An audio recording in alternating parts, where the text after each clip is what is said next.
You've been up since 3 a.m. cutting potatoes while shells explode nearby, and a man's life depends on whether you can heat his meal to exactly 165 degrees in a trench using gasoline and a helmet. Welcome to being a field cook in World War II. If you use these to fall asleep, hit subscribe so you don't miss any. Comment where you're at and the time too. Kind of fun seeing all the different places. Someone from Iceland commented once, and I had to Google what time zone that even is.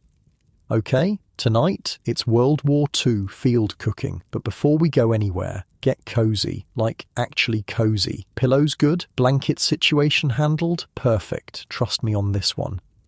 Your eyes crack open to darkness, only the faintest hint of dawn visible through the canvas tent. It's 1943, and you're in an Allied camp somewhere in Europe. The rough wool blanket scratches against your skin as you shift. Your back aches from sleeping on what's basically a glorified burlap sack stuffed with straw. But you don't have time to complain about comfort.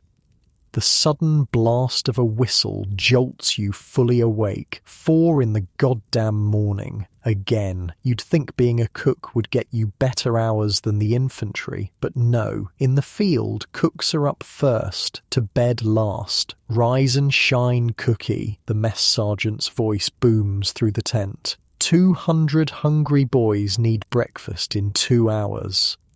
Your head still foggy with sleep, you roll off your cot and pull on your uniform. The fabric is stiff with yesterday's grease and sweat. Unlike your bed at home, where you might linger for a few more minutes of warmth, here there's no choice. You're already behind schedule. Move your arse, private. Those potatoes won't peel themselves. The moment your boots hit the muddy ground outside, the cold slaps you in the face. It's early spring, and the night chill hasn't burned off yet. Your breath forms clouds in front of you as you trudge toward the field kitchen.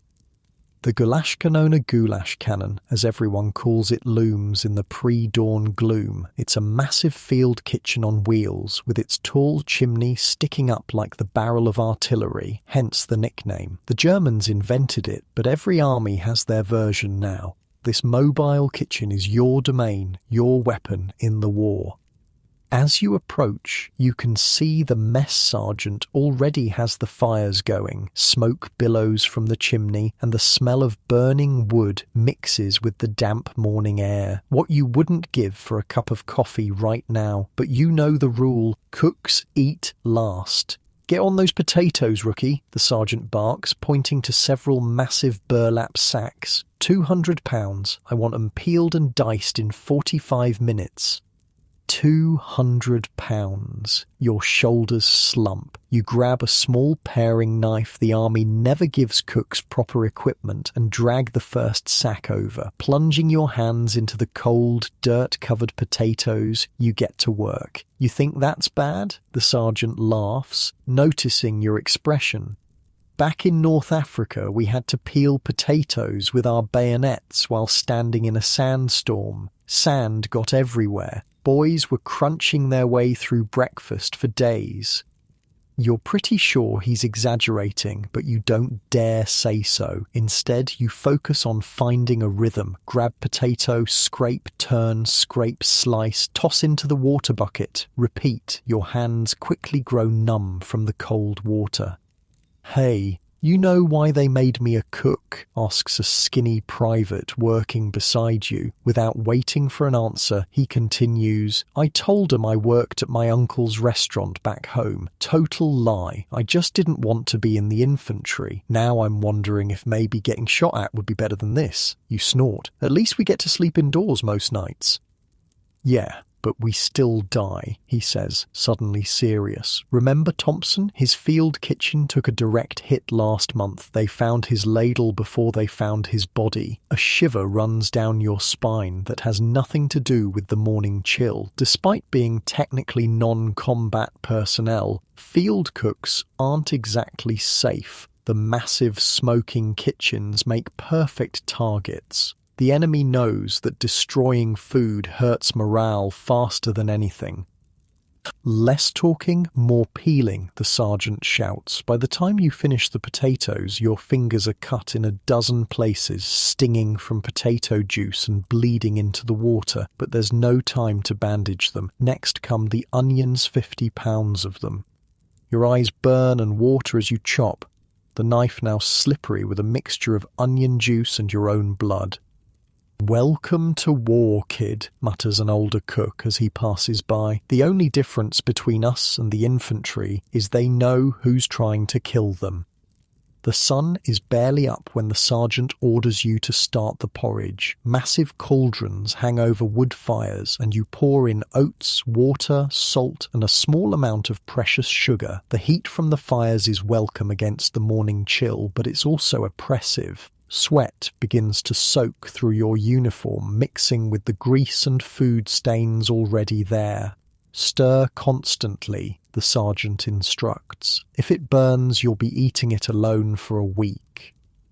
The wooden paddle you use to stir is 6 feet long and weighs about 10 pounds. After 15 minutes, your shoulders burn with the effort. The porridge bubbles and thickens, occasionally splashing up to scald your hands and arms. You've learned to ignore minor burns. They're just part of the job.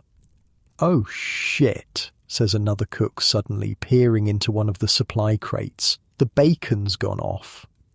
The sergeant rushes over, his face darkening as he inspects the meat. In the dim light of early morning, you can see the greenish tint and smell the rot. Maggots writhe in the fatty parts. "How bad is it?" he asks. "About half is still okay. The rest," the cook makes a gagging sound. "Salvage what you can," the sergeant orders. "Cut off the bad parts. The men need protein." Your stomach turns at the thought, but you know he's right. In the field, you waste nothing. Food supplies are too precious, too hard to come by, so you watch as two cooks carefully trim away the rotted portions of bacon, saving every edible scrap. "What do we do about the smell?" one of them asks. "Extra pepper," the sergeant answers without hesitation. "And don't tell anyone." This is the reality of being a field cook in wartime. You make do, you improvise, you feed men with whatever you have available, because a hungry soldier is an ineffective soldier. By 5:30 a.m., preparations are in full swing. The smell of cooking food begins to permeate the camp. In the distance, you can hear the stirring of men in their tents, the sound of boots on ground, the occasional cough or laugh. "They're like animals," says the skinny private, nodding toward the sounds. "They can smell food from a mile away. That's because they're starving half the time," you reply. "You try marching 20 miles a day on K rations." K rations, the portable, individual meal packages given to soldiers in the field, are notoriously awful. They're meant for emergency use, but the realities of war mean many men subsist on them for days or even weeks. A hot meal from a field kitchen is more than sustenance. It's a luxury, a reminder of home, a morale booster. The bacon situation is under control, but now there's another problem. The coffee grinder has jammed again. Without coffee, you might as well serve the men empty plates. Nothing causes mutiny faster than no morning coffee. "Fix it," the sergeant orders, thrusting the grinder into your hands. "Use whatever you need, just get it working." You examine the grinder, finding a small stone that's gotten mixed in with the beans. After removing it, you take the mechanism apart, clean it as best you can with your filthy rag, and reassemble it. It's still not working perfectly, but it'll do the job. "Not bad," the sergeant admits, testing the repaired grinder. "You've got good hands." It's the closest thing to a compliment you've received since joining the kitchen crew. You try not to look too pleased. As 6 a.m. approaches, the pace becomes frantic. Porridge needs to be ladled into serving trays. Bacon, what's left of it, needs to be fried. Coffee needs to be brewed, gallons and gallons of it. Bread that was baked yesterday needs to be sliced. Every available surface in the kitchen area is covered with food, or preparation materials. "They're coming," someone shouts, and you look up to see the first wave of soldiers approaching, mess kits in hand, breath visible in the cold morning air. "Places, everyone," the sergeant calls out. "Remember, keep the line moving. No seconds until everyone's had firsts." You take your position behind a massive pot of porridge, ladle in hand. The soldiers file past, holding out their mess kits, their faces tired but expectant. You scoop, pour, in a rhythm that quickly becomes mechanical. "Put some muscle into it," the sergeant says, passing behind you. "These boys need calories. Don't be stingy." So you add a little extra to each serving, knowing it means less for someone at the end of the line. It's an impossible moral calculation, but you make it 100 times every meal. "Thanks, Cookie," a mud-splattered corporal says as you fill his mess kit. "Smells good today." You nod, not breaking your rhythm. Another soldier approaches, this one with a bandaged hand. "Can you help me, buddy?" he asks, gesturing to his injury. "Can't hold the tray steady." Without hesitation, you take his mess kit, fill it carefully, and hand it back in a way he can grasp with his good hand. He nods gratefully and moves on. The line seems endless. 200 men, each hungry, each looking to you for their daily sustenance. Some make small talk. Others are silent, their minds already on the day's missions or the previous day's horrors. A few complain about the food, but most are just grateful to have a hot meal. "Hey, is that bacon supposed to be that colour?" a sergeant asks, suspiciously poking at his meat. "That's just the smoke," you lie smoothly. "Special smoking technique from back home." He doesn't look convinced, but moves on anyway. Hunger is a powerful motivator. By the time the last soldier has been served, your arms ache, your back throbs, and you're starving. But there's no rest yet. The cauldrons need to be cleaned, the serving area tidied, and preparations for lunch must begin immediately. "Take 15 minutes to eat," the sergeant tells the kitchen crew. "Then we start on lunch." You fill your own mess kit with what's left porridge scraped from the bottom of the pot, a few scraps of bacon, and coffee that's been sitting so long it's developed a skin. Still, it's hot food, and you wolf it down standing up, too tired to even find a place to sit. "Not bad for your first big breakfast service," the skinny private says, eating beside you. "You didn't drop anything, puke, or get yelled at too much. That's a win in my book." You manage a tired smile. "Thanks. Is it always this intense?" "Nah," he replies, then grins. "Sometimes it's worse. Wait until we have to pack up and move the kitchen on 10 minutes notice, or cook during an air raid, or my personal favourite, when supply lines get cut and the sergeant tells us to get creative with what we feed the men." Your heart sinks at the thought, but before you can respond, the sergeant's voice cuts through your conversation. "Break's over, start peeling those carrots for lunch. We're making stew." And just like that, you're back at it. Your hands find the knife again, your eyes blur with fatigue, but you keep going. Because in war, the fighting never really stops, and neither does hunger.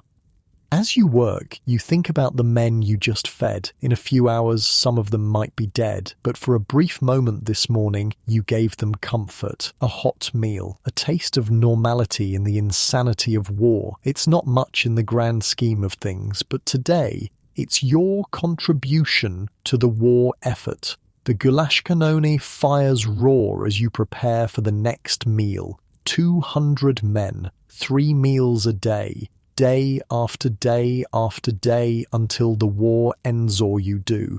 This is your battlefield now.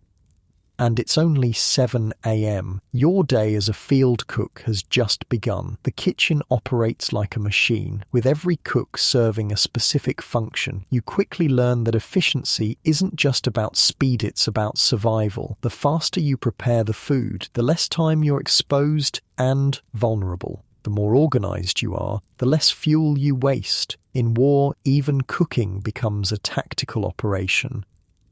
Always keep your head down, the sergeant instructs as you prepare lunch stew, and listen for incoming. You'll hear the whistle before the explosion. As if on cue, a distant rumbling shakes the ground. Artillery, but too far away to be a concern. Still, several of the newer cooks duck instinctively. You'll get used to it, an older cook tells you. After a while, you can tell how close they are just from the sound. When you need to worry is when you hear them but don't have time to be scared before they hit. With the lunch stew simmering, the sergeant calls you over to a separate section of the field kitchen. Here, several large metal boxes sit on the ground, each about the size of a small footlocker.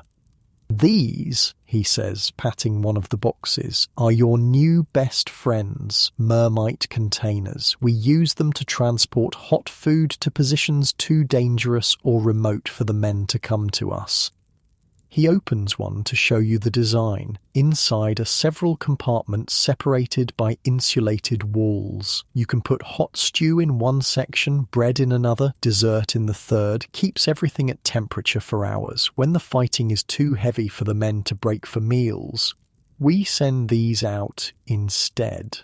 Who delivers them, you ask, already suspecting the answer. "We do," he replies, confirming your fear. "Usually the newest cook gets the honor. Hope you remember your basic training, because delivering these will take you right up to the front lines." Your mouth goes dry at the thought. When you volunteered for kitchen duty, you'd hope to stay away from the worst of the fighting. Now you realize that might have been naive. "Don't look so worried," the sergeant says, actually showing a hint of compassion. "They usually don't target a single man running food, usually." That afternoon, you get your first taste of Mermite duty. The stew is ladled into the containers, bread is wrapped and placed in its compartment, and coffee is poured into insulated pots. Then the sergeant hands you a map with an X marked on it. "Second Platoon, B Company," he says. "They're dug in about a mile east of here. Follow this path, keep your head down and don't spill the food. Those boys haven't had a hot meal in 3 days. The containers are heavier than they look, especially when filled with food. You struggle to lift 2 of them, one in each hand. Take this too," says the skinny private, handing you a rifle. "Just in case." "In case of what?" you ask, not sure how you'll carry it along with the food. "In case you want to shoot yourself rather than come back for another shift in this kitchen," he jokes, but then turns serious. "Strap it to your back. You probably won't need it, but you don't want to be caught without it."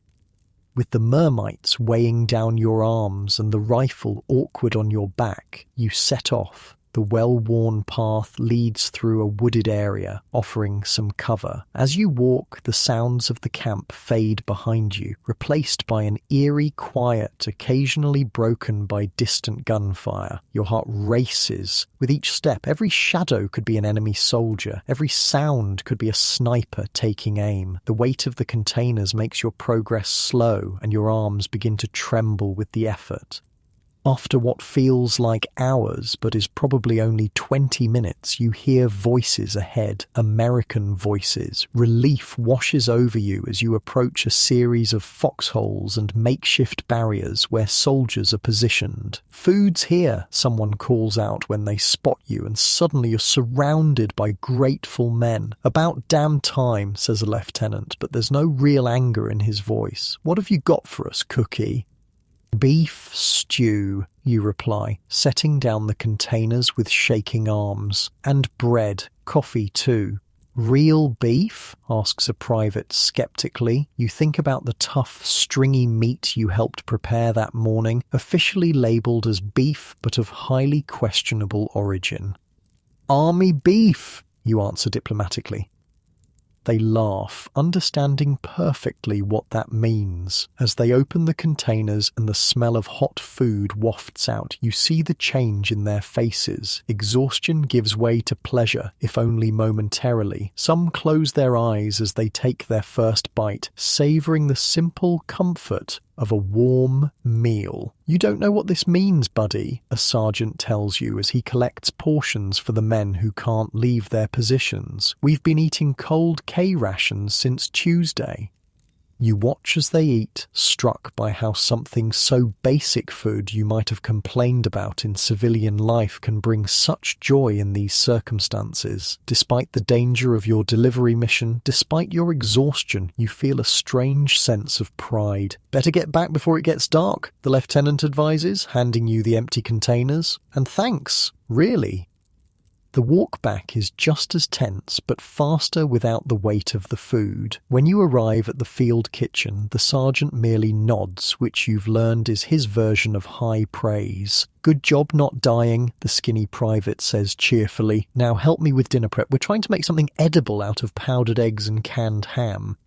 And so your day continues. Prep, cook, serve, clean, repeat. By evening, you've been on your feet for over 14 hours. Every muscle aches. Your hands are a mess of cuts, burns, and blisters. Your uniform is stiff with sweat and food residue. Dinner service is similar to breakfast, though the men are even more tired now, their faces grimmer with the day's experiences. You serve mechanically, too exhausted to even register their faces anymore. After the last man is fed, after the last pot is cleaned, the sergeant finally releases you for the night. It's past 9 p.m. "Get some sleep," he says. "We start again at 400. You drag yourself back to your tent, barely able to keep your eyes open. Your cot, which seems so uncomfortable this morning, now looks like the most inviting bed in the world. You don't even bother to remove your boots, just collapse onto the rough blanket.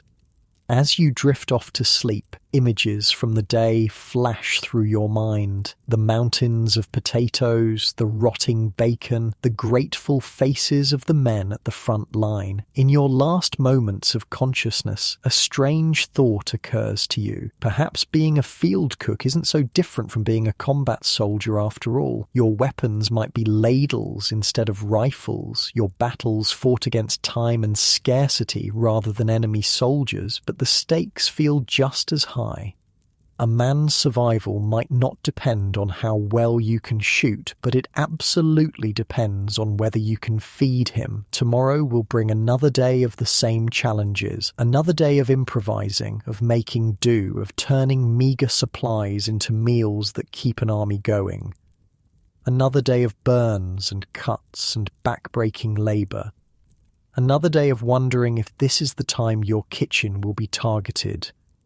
But as you finally succumb to sleep, there's a small, surprising sense of purpose settling in your chest. In a world torn apart by violence, you're creating something instead of destroying, feeding instead of killing. It's not the glory you might have imagined when the war began, but it's something real, something necessary. Your last thought before sleep claims you completely. Maybe this is exactly where you're meant to be. Unlike your cozy bed right now, where you're safe and warm, where no sergeant will wake you at 4 a.m. to peel potatoes, where no one's life depends on your cooking skills. As you sink deeper into your own comfortable pillows, imagine how precious sleep must have been to those field cooks, knowing another punishing day awaited them just a few hours away. The sergeant's boot connects with your cot at exactly 0400, right on schedule. "Rise and shine, cupcake. We've got a special visitor today." You pry your eyes open, body still aching from yesterday. The tent is pitch black, the only light coming from the sergeant's flashlight as he moves on to wake the next victim. "Who's coming?" you mumble, already pulling on your boots. "Colonel Bryant, Division Quartermaster." The skinny private from yesterday, whose name you've learned is Miller whispers from the darkness. "Big shot from HQ. Sergeant's been losing his mind about it since midnight when the message came through." Shit. No wonder the sergeant seems even more on edge than usual. Outside, the pre-dawn air bites at your face. April in Europe means the nights are still freezing, though the days sometimes hint at warmth. The field kitchen is already alive with activity, fires roaring in the Gulash Kanona. Listen up. The sergeant gathers the kitchen crew. His face looks haggard in the firelight, like he hasn't slept at all. The quartermaster is inspecting our operation today. That means everything needs to be perfect. And I mean actually perfect, not army perfect. He paces as he speaks, his anxiety infecting the group. He's bringing our new ration allocation. Word is supplies are getting tighter. The push into Germany is stretching the supply lines thin, and the brass are cutting rations across the board. A collective groan rises from the crew. Cut the belly aching, the sergeant snaps. We've got work to do. Today's menu is supposed to be powdered eggs, bacon, and toast for breakfast, beef stew and biscuits for lunch, meatloaf and potatoes for dinner. With what supplies? Asks an older cook named Jenkins. We're already scraping bottom on everything but potatoes. That's why the quartermaster is coming, genius. The sergeant rubs his temples. But he's not showing up till 0900, so we've got 5 hours to make this place inspection ready and somehow serve breakfast with what we've got. He turns to you suddenly. You. Take inventory. I want to know exactly what we have to work with. You head to the supply tent, flashlight in hand. The canvas structure holds what remains of your food stores, and it's not encouraging. Half-empty sacks of flour, a small amount of powdered eggs, coffee thank God, some tins of mysterious meat products, dehydrated vegetables, a few precious onions, lard, salt, pepper, a dwindling supply of sugar. You write everything down meticulously, painfully aware that it's not enough to make what's on the menu, not even close. When you return with the inventory list, the sergeant studies it with a deepening frown. Okay, he says finally, here's what we're going to do. Stretch the powdered eggs with extra water and a bit of flour to bulk them up. We'll fry up what's left of the bacon. But cut it smaller, thin strips. More pieces, less actual bacon per man. The toast, we've got bread from yesterday. Slice it thin, toast it hard. It'll be like eating cardboard, Miller comments. You got a better idea, the sergeant challenges. When Miller falls silent, he continues, I didn't think so. Now get moving. Breakfast at 600 sharp. The kitchen crew springs into action. You're assigned to the eggs, which turns out to be an education in creative cooking. The powdered eggs, when mixed just with water, make a pale, runny approximation of scrambled eggs. But by adding flour, a tiny bit of powdered milk, and beating the mixture vigorously, it takes on a more substantial texture. Add a pinch of this, Jenkins says, handing you a small packet of yellow powder. What is it, you ask, suspicious. Turmeric makes the eggs look more like eggs instead of library paste, he winks. Been carrying my own little stash since North Africa. The things you learn in desperate times. You sprinkle in the turmeric, amazed as the pale mixture takes on a more appetizing golden hue. Where'd you learn this trick? My grandmother, Jenkins says, already moving on to his next task. She lived through the Depression, said hunger makes you creative. As you cook the egg mixture in massive pans over the fires, you watch the other preparations. Miller is slicing bacon with surgical precision, creating pieces so thin they're almost transparent. 2 other cooks are working on the toast, cutting yesterday's loaves into slices barely thicker than paper, then browning them over the fire.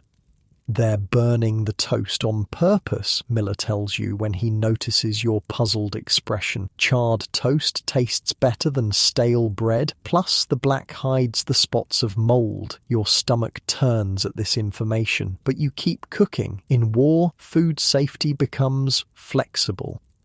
By some miracle, breakfast is ready on time. The men file through, receiving their meagre portions with varying degrees of grace. Some grumble about the small servings, others are just grateful for hot food. You notice the sergeant giving slightly larger portions to the men who look the most exhausted, the ones with 1,000-yard stares and hands that tremble slightly as they hold out their mess kits. After breakfast, the real work begins. The sergeant has you scrubbing every surface of the field kitchen until it gleams, or at least until it looks less like a grease pit and more like a place where food might be safely prepared. The quartermaster isn't just inspecting, Jenkins explains, as you work side by side, scraping burnt egg from a massive pan. He's deciding if we get priority on the supply chain or if we get the leftovers after the other units are served. That can happen, you ask? Politics, kid. Even in war, especially in war, every unit wants the best for their men. Quartermaster's job is to decide who gets what. If he likes what he sees here, we get better supplies. If not, he makes a slashing motion across his throat. The hours crawl by. By 0845, the field kitchen is as clean as it's ever going to get. The sergeant inspects every corner, barking orders for last-minute adjustments. At precisely 0900, a jeep roars into camp. Colonel Bryant is a small man with a permanent scowl and clipboard that seems attached to his hand. He barely acknowledges the sergeant's salute before launching into his inspection. "Show me your stores," he demands. The sergeant leads him to the supply tent, where your carefully organized but pathetically depleted supplies await. You and the rest of the crew hover anxiously nearby. "This is it?" The colonel's eyebrows rise. "How have you been feeding your unit?" "Creatively, sir," the sergeant responds, standing at attention. "Show me your waste logs." The sergeant produces a ledger where he records everything that's discarded. In theory, it should be a record of spoiled food or inedible scraps. In practice, it's almost blank because you literally can't afford to throw anything away. The colonel flips through it, his frown deepening. "According to this, you've had almost no waste for 3 weeks. That's impossible unless we're using everything, sir," the sergeant interrupts. "Which we are." For a moment, the colonel is silent. Then, "Show me how." What follows is a bizarre cooking demonstration. The sergeant takes the colonel through your improvised techniques, how you extend meat by adding breadcrumbs and flour, how you use every part of every vegetable, how you repurpose stale bread into croutons or breadcrumbs or toast, how you transform leftovers into new dishes rather than discarding them. And this? The colonel points to a bucket of what looks like dirty water with vegetable scraps floating in it. "Stock, sir," the sergeant explains. "We save all vegetable trimmings, bones, meat scraps, simmer them to extract flavour. Nothing gets thrown away." The colonel makes notes on his clipboard, his expression unreadable. Then he moves on to inspect the goulash cannoli and the rest of your equipment. "Your fuel usage is well below average for a unit this size," he notes, reviewing more records. Explanation? The sergeant hesitates. "We supplement with whatever we can find, sir," meaning wood from the surrounding area, sometimes coal if we can get it. "We only use the issued petroleum when absolutely necessary." More notes on the clipboard. The colonel's face gives nothing away. Finally, after nearly 2 hours of inspection, the colonel addresses the entire kitchen crew. "I've visited 12 field kitchens this week," he says, his voice crisp. "Most are struggling with the supply situation. Most are sending requests for double or triple what they actually need, hoping to get enough. Most are wasting 15–20% of what they receive." He pauses, looking each of you in the eye. "This operation is different. Your efficiency metrics are exceptional. Your waste is minimal. Your improvisation is..." He seems to search for the right word. "Commendable."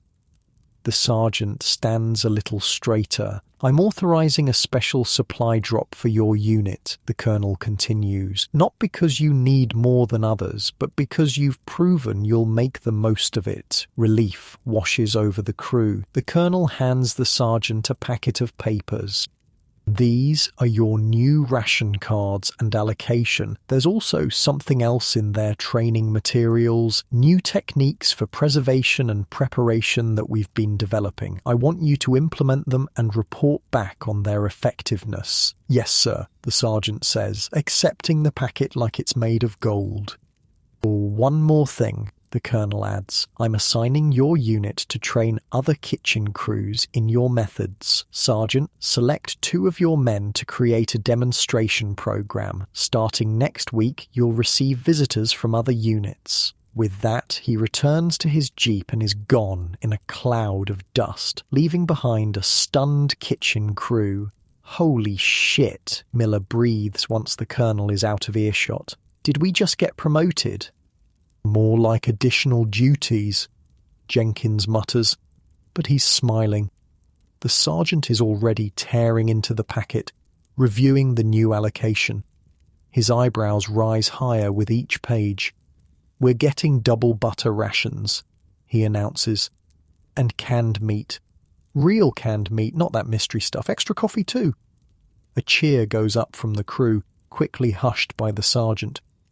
Don't get too excited. We've still got lunch to prepare, and now we've got these new techniques to learn. He pulls out a smaller booklet from the packet. Apparently the food scientists back home have been busy. He hands the booklet to you. You seem smart enough. Study this, then teach the rest of us. The title reads, Advanced Field Preservation and Preparation Techniques, Classified. Over the next hour, as lunch preparations continue around you, you pore over the booklet. It's fascinating stuff, scientific approaches to food preservation, nutritional calculations, methods for extending shelf life, techniques for maximizing flavor with minimal ingredients. One section particularly catches your eye, emergency substitutions. It lists dozens of creative replacements for standard ingredients, coffee made from acorns, flour extended with ground tree bark, meat substitutes made from mushrooms. It's survival cooking taken to an extreme. Anything useful in there? The sergeant asks, pausing beside you. You look up. It's amazing, Sarge. Some of this stuff is like cooking magic, but some of it... What? Some of it's basically starvation cooking. Like, there's a section on how to make bread with sawdust when flour runs out. It works, but it's barely food. The sergeant's face darkens. That's why the colonel was so interested in our methods. Things must be getting worse with the supply chain than they're telling us. He takes the booklet, flips through it quickly, then hands it back. Keep this close. I have a feeling we're going to need it. The afternoon passes in a blur of activity. Lunch is served a stew made more flavorful by the stock you've been saving, stretched with extra potatoes but still satisfying. Then it's immediately on to dinner prep and implementing some of the new techniques from the booklet. You show Jenkins and Miller a method for tenderizing tough meat using a brine solution with baking soda. It breaks down the proteins, you explain, reading from the booklet, makes even the toughest cuts edible. Where do they come up with this stuff? Miller asks, watching skeptically as you prepare the brine. Scientists, you reply. Says here they've got whole laboratories back home just working on how to feed the army better. Seems like they could just send us more food instead of clever ways to make garbage edible, Miller grumbles. Jenkins cuffs him lightly on the back of the head. Use your brain, kid. If they could send more food, they would. This is about making do with what we've got. As evening approaches, you're implementing another new technique, bread fortification, by adding extra protein in the form of powdered milk and a tiny amount of ground peanuts to the dough. You can significantly increase the nutritional value without changing the taste much. It doesn't look that different, Miller notes as you knead the dough. That's the point, you say. The men get more nutrition without feeling like they're eating weird science experiments.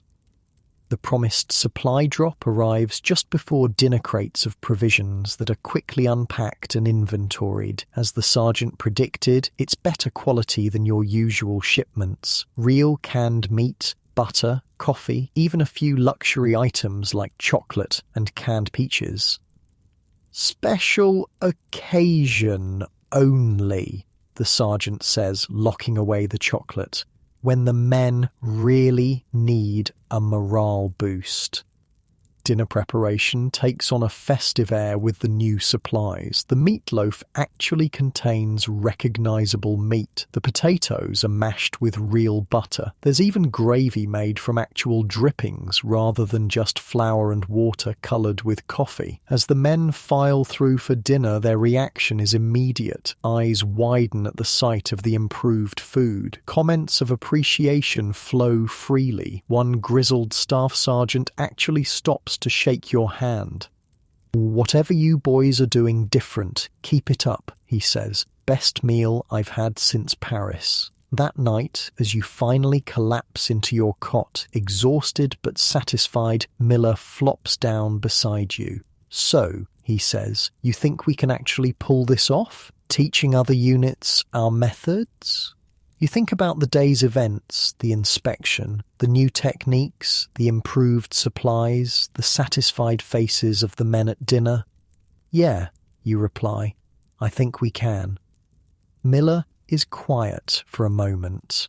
"You know what's weird? Before the war, I hated cooking, couldn't boil water without burning it. Now look at me, practically a chef." You laugh. "War does strange things to people." "True that." Miller yawns. "See you at 400, Cookie."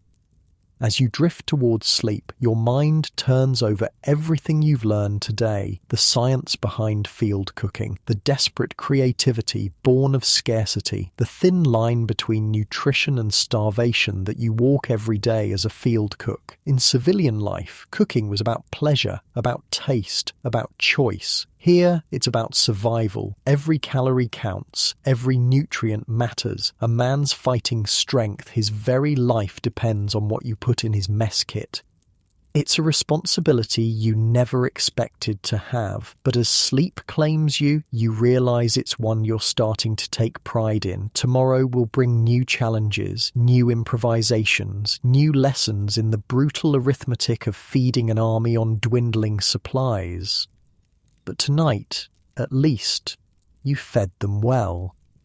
And in war, perhaps that's victory enough.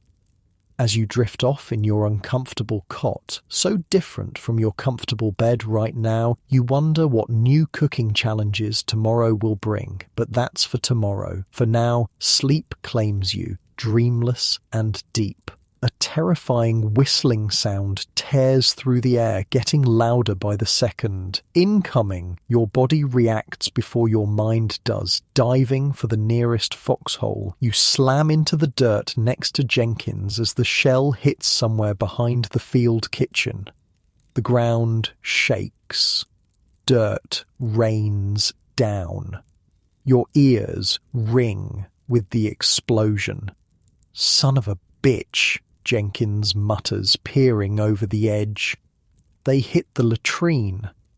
3 weeks have passed since the quartermaster's visit, and everything has changed. Your unit has pushed deeper into Germany, following the front line as Allied forces press toward Berlin. The relative safety of the rear echelon is gone. Now you're cooking less than a mile from active combat.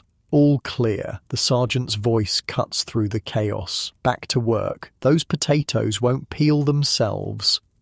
You climb out of the foxhole, legs shaky, and stumble back to your station. The massive pot of stew you were stirring has been knocked over by the concussion, its contents spilled across the dirt. "Well, shit," you sigh, looking at the mess. "Clean it up and start again," the sergeant orders, already moving on to assess other damage. "We've still got 200 men to feed by noon." This is your life now, cooking under fire. The constant tension of knowing the next shell might have your name on it. The responsibility of keeping men fed despite everything the war throws at you. The routine that seemed so grueling back at the training camp now feels like a luxury. Wake at 0400. Prepare breakfast by 0600. Clean up. Prepare lunch by 1200. Clean up. Prepare dinner by 1800. Clean up. Sleep. Repeat. Simple. Predictable. There's nothing predictable about your current situation. Schedules are disrupted by artillery barrages, sudden orders to move, or the field kitchen itself being targeted. Food supplies arrive irregularly, if at all. Water essential for cooking must be hauled from sources that aren't always close or clean. 2 more wounded last night, Miller tells you as you work together to salvage what you can of the spilled stew. Peterson and Ramirez hit during a patrol. They're setting up a field hospital about half a mile back. You nod grimly. The casualties have been increasing as the fighting intensifies. You've been assigned to deliver meals to the wounded at the field hospital every evening, an additional duty that exposes you to the brutal reality of war in ways kitchen work usually doesn't. Save whatever meat you can find, you tell Miller, scooping up chunks from the cleaner parts of the spill. We'll wash it off and reuse it. He grimaces but follows your lead. You've both learned that waste isn't an option. Not here, not now. By some miracle, you manage to prepare a new batch of stew before lunchtime. It's thinner than planned, with less meat and more root vegetables, but it's hot and filling. The men coming in shifts from the front line are too hungry to complain. "Thanks, Cookie," a mud-splattered corporal says as you ladle stew into his mess kit. His hands are trembling slightly, the subtle tremor of a man who's seen too much combat. "Smells good. Fresh this morning," you reply, giving him a slightly larger portion than regulation. He looks like he needs it.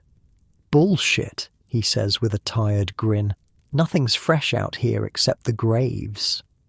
Dark humour, the kind that would shock civilians back home but keeps soldiers sane on the front. You've grown used to it. "Fine, the rat I caught in your foxhole this morning wasn't exactly fresh," you shoot back, "but I cooked it special for you." He laughs, an actual genuine laugh, and for a moment the haunted look leaves his eyes. That's another part of your job, not just filling bellies, but providing moments of normalcy, brief respites from the horror. After lunch service, the sergeant gathers the kitchen crew. His face is grim. "New orders," he announces. "We're moving the kitchen forward tonight." A collective groan rises from the group. "Can it?" he snaps. "The lines have shifted. Our boys have pushed the Germans back another mile. Command wants the kitchen closer to support the advance." "Closer to the fighting, you mean?" Jenkins mutters. The sergeant ignores him. "We move at I-100. I want everything packed and ready by midnight. We'll set up in the new location before breakfast." Moving a field kitchen is back-breaking work under the best conditions. Moving it in the middle of the night, in hostile territory, with minimal lighting to avoid attracting enemy fire, is a special kind of hell. Every component of the goulash cannoli must be dismantled, loaded onto trucks, transported and reassembled. The massive cauldrons, the heating elements, the chimney sections, the fuel supplies, the water tanks, not to mention all the food stores, utensils and personal equipment. "This is insane," Miller whispers as you work together to pack crates of cooking equipment. "Moving at night? We could hit a mine, or run into a German patrol, or get strafed by aircraft. Better than moving during daylight and definitely getting spotted," you reply, though you share his concern. "I didn't sign up to be this close to the action," he continues. "I became a cook specifically to avoid getting shot at." "How's that working out for you?" you ask dryly. He gives a short, humourless laugh, about as well as your plan to avoid KP duty back home by joining the army. At midnight precisely, the sergeant inspects the packed equipment. Everything is ready. The trucks have arrived, 3 2.5-ton GMCs with canvas covers, their headlights taped to narrow slits to minimize visibility. "All listen up," the sergeant addresses the kitchen crew. "This move is necessary but dangerous. We'll be travelling in a convoy. No lights except the taped headlights. No talking, no smoking. If we're attacked, abandon the vehicles and find cover immediately. The equipment can be replaced. You can't." It's a sobering briefing. For the first time, you fully realise how exposed you'll be during the move. "One more thing," the sergeant adds. "Each of you take a weapon, rifles in the cab with you, just in case. The weight of the M1 Garand in your hands feels foreign, uncomfortable. You've had basic weapons training, of course, but you're a cook, not a combat soldier. The idea of actually using the rifle against another human being makes your stomach turn." At 100 sharp, the convoy begins to move. You're in the second truck with Miller and Jenkins. The night is overcast, no moonlight to help navigate, which is both a blessing and a curse. Harder for the enemy to spot you, but harder for your drivers to see the rutted, bomb-cratered roads. The truck lurches forward, bouncing violently over the uneven terrain. The canvas sides flap in the wind. Every few minutes, the sound of distant artillery punctuates the night. Flashes on the horizon briefly illuminate the landscape in stark, unnatural light. "Like driving through hell," Jenkins mutters beside you, breaking the no-talking rule. Nobody corrects him. The journey is only supposed to take an hour, but it stretches to nearly 3 as your convoy navigates around destroyed bridges, roadblocks, and areas of active fighting. Every minute is tense, your body rigid with fear, the rifle clutched in your sweaty hands. Finally, the truck stops. You've arrived at the new location, a small clearing near a bombed-out village. The front lines are less than half a mile away. You can hear small arms fire in the distance.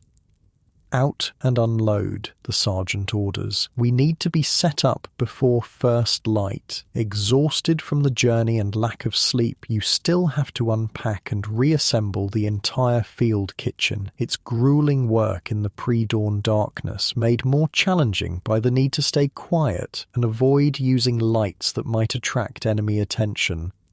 The new position has one advantage, a small stream nearby that provides a water source, but it also has a major disadvantage. It's exposed on the eastern side, with only minimal tree cover separating you from potential German observation posts. "We'll have to camouflage the smoke," the sergeant says, examining the site. "Jenkins, rig up a dispersal system for the chimney. I don't want a column of smoke pointing the krauts right to us."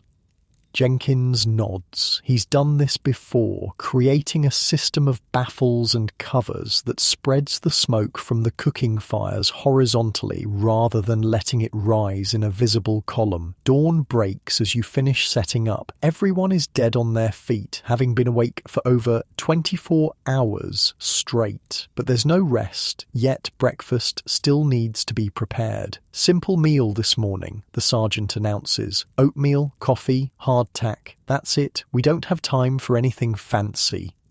You're assigned to the coffee, perhaps the most important element of breakfast for men who've been fighting all night. The process is familiar enough to do on autopilot. Fill the massive pot with water from the stream, build a fire in the goulash canoni's firebox, bring the water to a boil, add the precious coffee grounds, let it brew.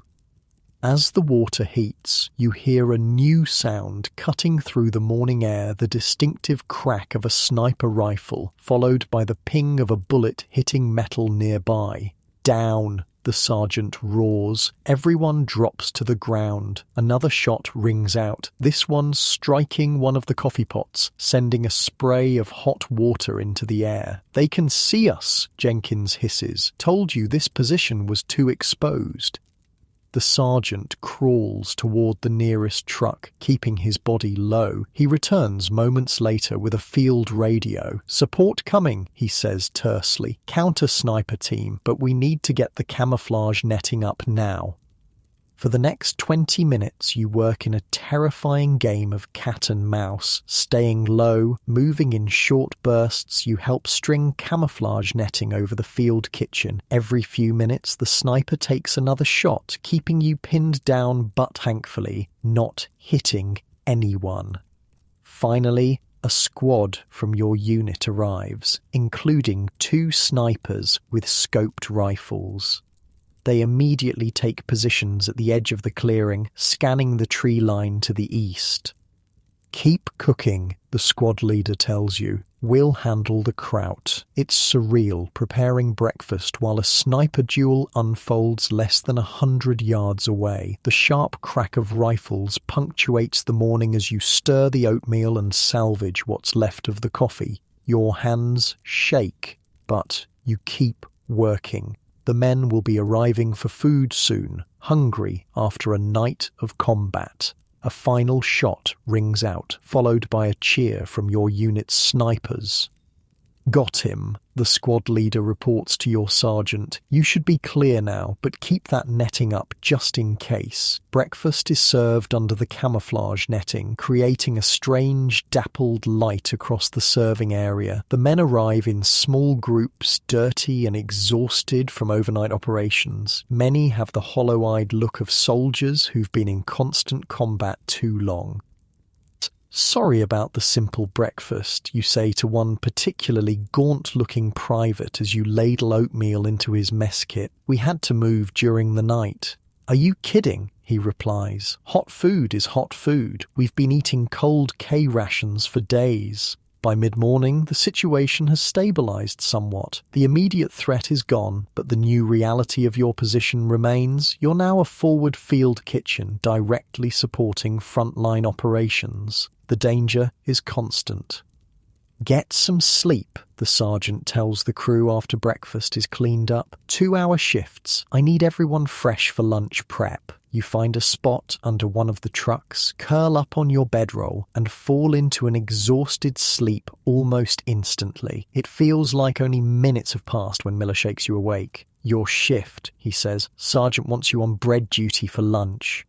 Bread is tricky in field conditions. The portable ovens attached to the goulash kanona are temperamental at best, especially with the inconsistent fuel you're forced to use, but bread is also vital filling, transportable, and a comfort food that reminds men of home.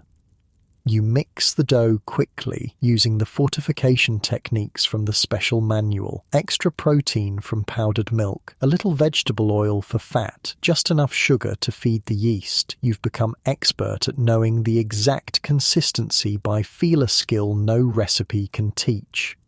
While the dough rises, you help prepare the main course pasta dish with what the supply officer optimistically labelled meat sauce. The actual meat content is questionable, but with enough tomato paste, herbs and careful seasoning, it becomes something appealingly food-like. The sound of vehicles approaching interrupts your work, not the familiar rumble of American trucks, but something different. Everyone freezes. "Tigers," Jenkins says, his voice tight. "German tanks." The sergeant is already moving. "Get to the foxholes, now." You abandon the food and run for the nearest foxhole, diving in headfirst as the first shell whistles overhead. It explodes somewhere behind you, the concussion slamming into your back like a giant fist. More shells follow. The Germans can't see you directly thanks to the camouflage, but they're bracketing the area where they suspect you might be, walking artillery fire across the clearing in a deadly pattern. In the foxhole with you are Miller and a young cook's assistant named Parker, barely 18. Parker's face is white with terror, his body trembling uncontrollably. "First time under fire?" you ask him, trying to sound calmer than you feel. He nods, unable to speak. "Just keep your head down," you say. "It'll pass." But the barrage continues, intensifies. Dirt and debris rain down on your foxhole. The sound is overwhelming, not just the explosions, but the ripping, tearing sound of trees being shredded by shrapnel. They're gonna hit the kitchen, Miller says grimly. All that work for nothing. As if summoned by his words, a massive explosion erupts from the direction of the goulash canon. You risk a peek over the edge of the foxhole and your heart sinks. Direct hit. One of the trucks is burning and parts of the field kitchen are scattered across the clearing.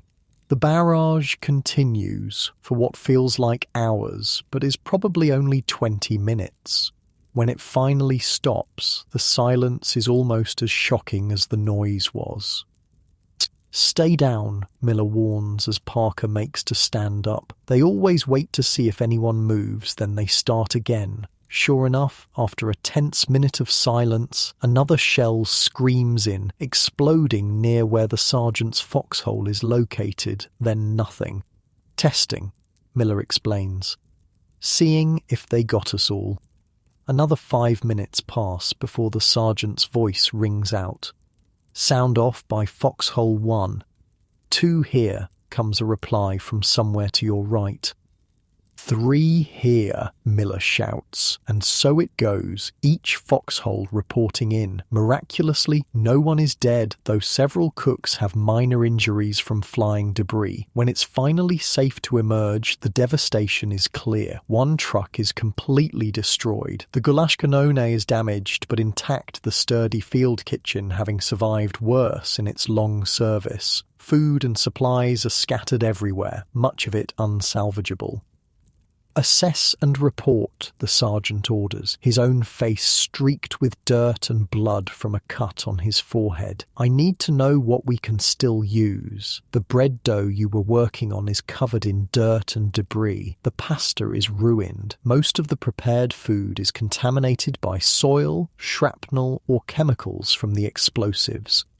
We've got canned goods that survived," Jenkins reports. "Some of the flour and sugar in sealed containers. Coffee's okay. Water tank is intact, but we need to test for contamination." The sergeant processes this information, his expression grim. "We've still got men to feed," he says finally. "We'll have to improvise. Again." Over the next few hours, you witness the incredible resilience of the field kitchen crew. The damaged equipment is repaired using parts salvaged from the destroyed truck. Clean water is hauled from the stream. New bread is mixed. Canned meat and vegetables are combined into a simple but nutritious stew. By some miracle, lunch is ready only an hour later than scheduled. It's not what was planned, but it's hot and fills the belly a minor victory snatched from disaster. As you serve the makeshift meal, you notice the men seem especially grateful today. Word of the artillery strike has spread. They know what the kitchen crew endured to feed them. "Heard you guys took a direct hit," a lieutenant says as you fill his mess kit. "Thanks for still getting chow ready. Means a lot to the men." You nod, too exhausted for words. The adrenaline that kept you going through the barrage and aftermath has drained away, leaving a bone-deep weariness. After lunch, as you're cleaning up, Parker approaches you. "I froze up," he says, shame evident in his voice. "During the shelling, I couldn't even talk." "Everyone freezes their first time," you reply. "What matters is you stayed in the foxhole like you were supposed to. And you're here now, helping. How do you get used to it?" he asks. You think about this. You don't, not really. You just learn to function despite it. It's the truth. 3 weeks at the front hasn't made the fear go away. It's just taught you to work through it, to keep cooking even as shells fall around you, to focus on the mission feeding the men no matter what. That night, as you finally collapse onto your bedroll, you find yourself thinking about how much has changed. When you first joined the kitchen crew, your biggest concerns were mundane peeling potatoes fast enough, keeping the sergeant happy, avoiding burns from the cooking fires. Now you live in a world where sniper fire interrupts breakfast preparation and artillery can destroy hours of work in seconds, where the simple act of delivering food to the men can mean risking your life, where eating might be a soldier's last act before dying in combat.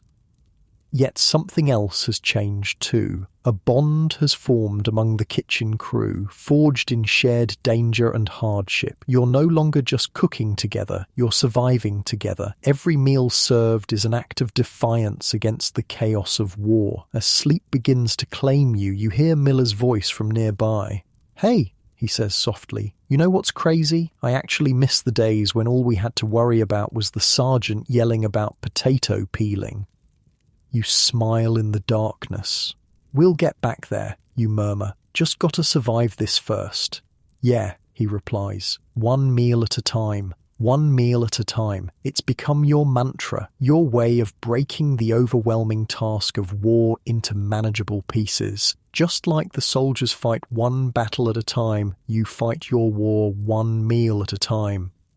As you drift off to sleep, the sound of distant artillery, your macabre lullaby, you wonder what tomorrow's meal will bring. But for now, in your warm, safe bed at home, so different from that hard ground beneath a destroyed field kitchen, you can rest, knowing that today, at least, you won those small battles. You kept the men fed. You survived. And in war, sometimes that's enough. The first snowflake lands on your nose as you're hauling water from the stream. By the time you make it back to the field kitchen, white flakes swirl through the air, catching in your eyelashes and melting against your skin. "Perfect," Jenkins mutters, glancing skyward. "Just what we needed. Winter in goddamn Germany."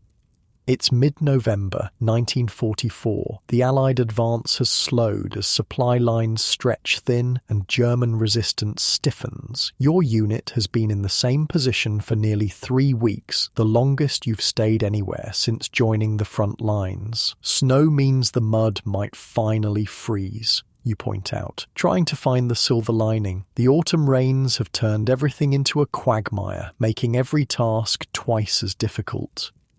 "Yeah, and then we get to deal with frostbite and frozen pipes instead," Jenkins replies. "I was in the Ardennes in 40. Trust me, kid, you'd rather have mud." The sergeant approaches, his breath visible in the increasingly cold air. "Weather report says this is just the beginning. Big storm coming. I want all equipment winterized by end of day." Winterizing the field kitchen is a process you've trained for but never actually implemented. It involves wrapping pipes with insulation, setting up windbreaks around the cooking areas, digging storage pits in the ground to keep certain foods from freezing solid, and preparing the goulash canone for operation in sub-zero temperatures. Miller, you and Parker dig the storage pits, deep enough that they won't freeze through. You, he points at you, work with Jenkins on insulating the water system. If our pipes freeze, we're screwed. By midday, the snow is falling steadily. A white blanket covers the camp, beautiful in a way that almost makes you forget the war until the distant crump of artillery breaks the silence. Germans usually ease up on shelling in bad weather, Jenkins tells you as you wrap pipes with strips of wool blanket. Their spotters can't see targets as well, but don't count on it. "What's the worst winter condition you've cooked in?" you ask, trying to get a sense of what's coming. Jenkins pauses, thinking. Belgium, early 40, temperature hit 15 below zero, cooking oil froze solid, bread dough was like concrete, coffee froze in the mugs before the men could finish drinking it. He shakes his head at the memory, lost 2 fingers to frostbite that winter. He holds up his left hand, showing the stumps where his pinky and ring finger should be. You've noticed the missing digits before, but never asked about them. How'd it happen? Spilled boiling water on my glove. Had to take it off to dry. By the time I realized how bad the frostbite was, it was too late. He flexes his remaining fingers. Could have been worse. A cook from another unit lost his whole hand, grabbed a metal pot without gloves, skin stuck to it like touching a frozen pump handle. His matter-of-fact tone chills you more than the falling snow. This isn't just uncomfortable weather, it's potentially lethal.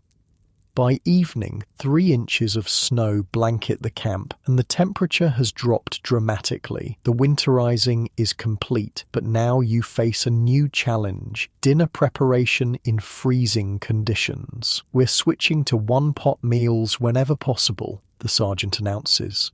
Less exposure, less fuel, less chance for things to go wrong. Tonight is stew, heavy on potatoes and whatever vegetables we've got left. The whatever we've got left part is concerning. Supply deliveries have become increasingly sporadic as winter weather affects the roads. Your last proper resupply was over a week ago, and stocks are running dangerously low. Inventory check, the sergeant orders, pointing at you and Miller. I need to know exactly what we've got and how long it will last.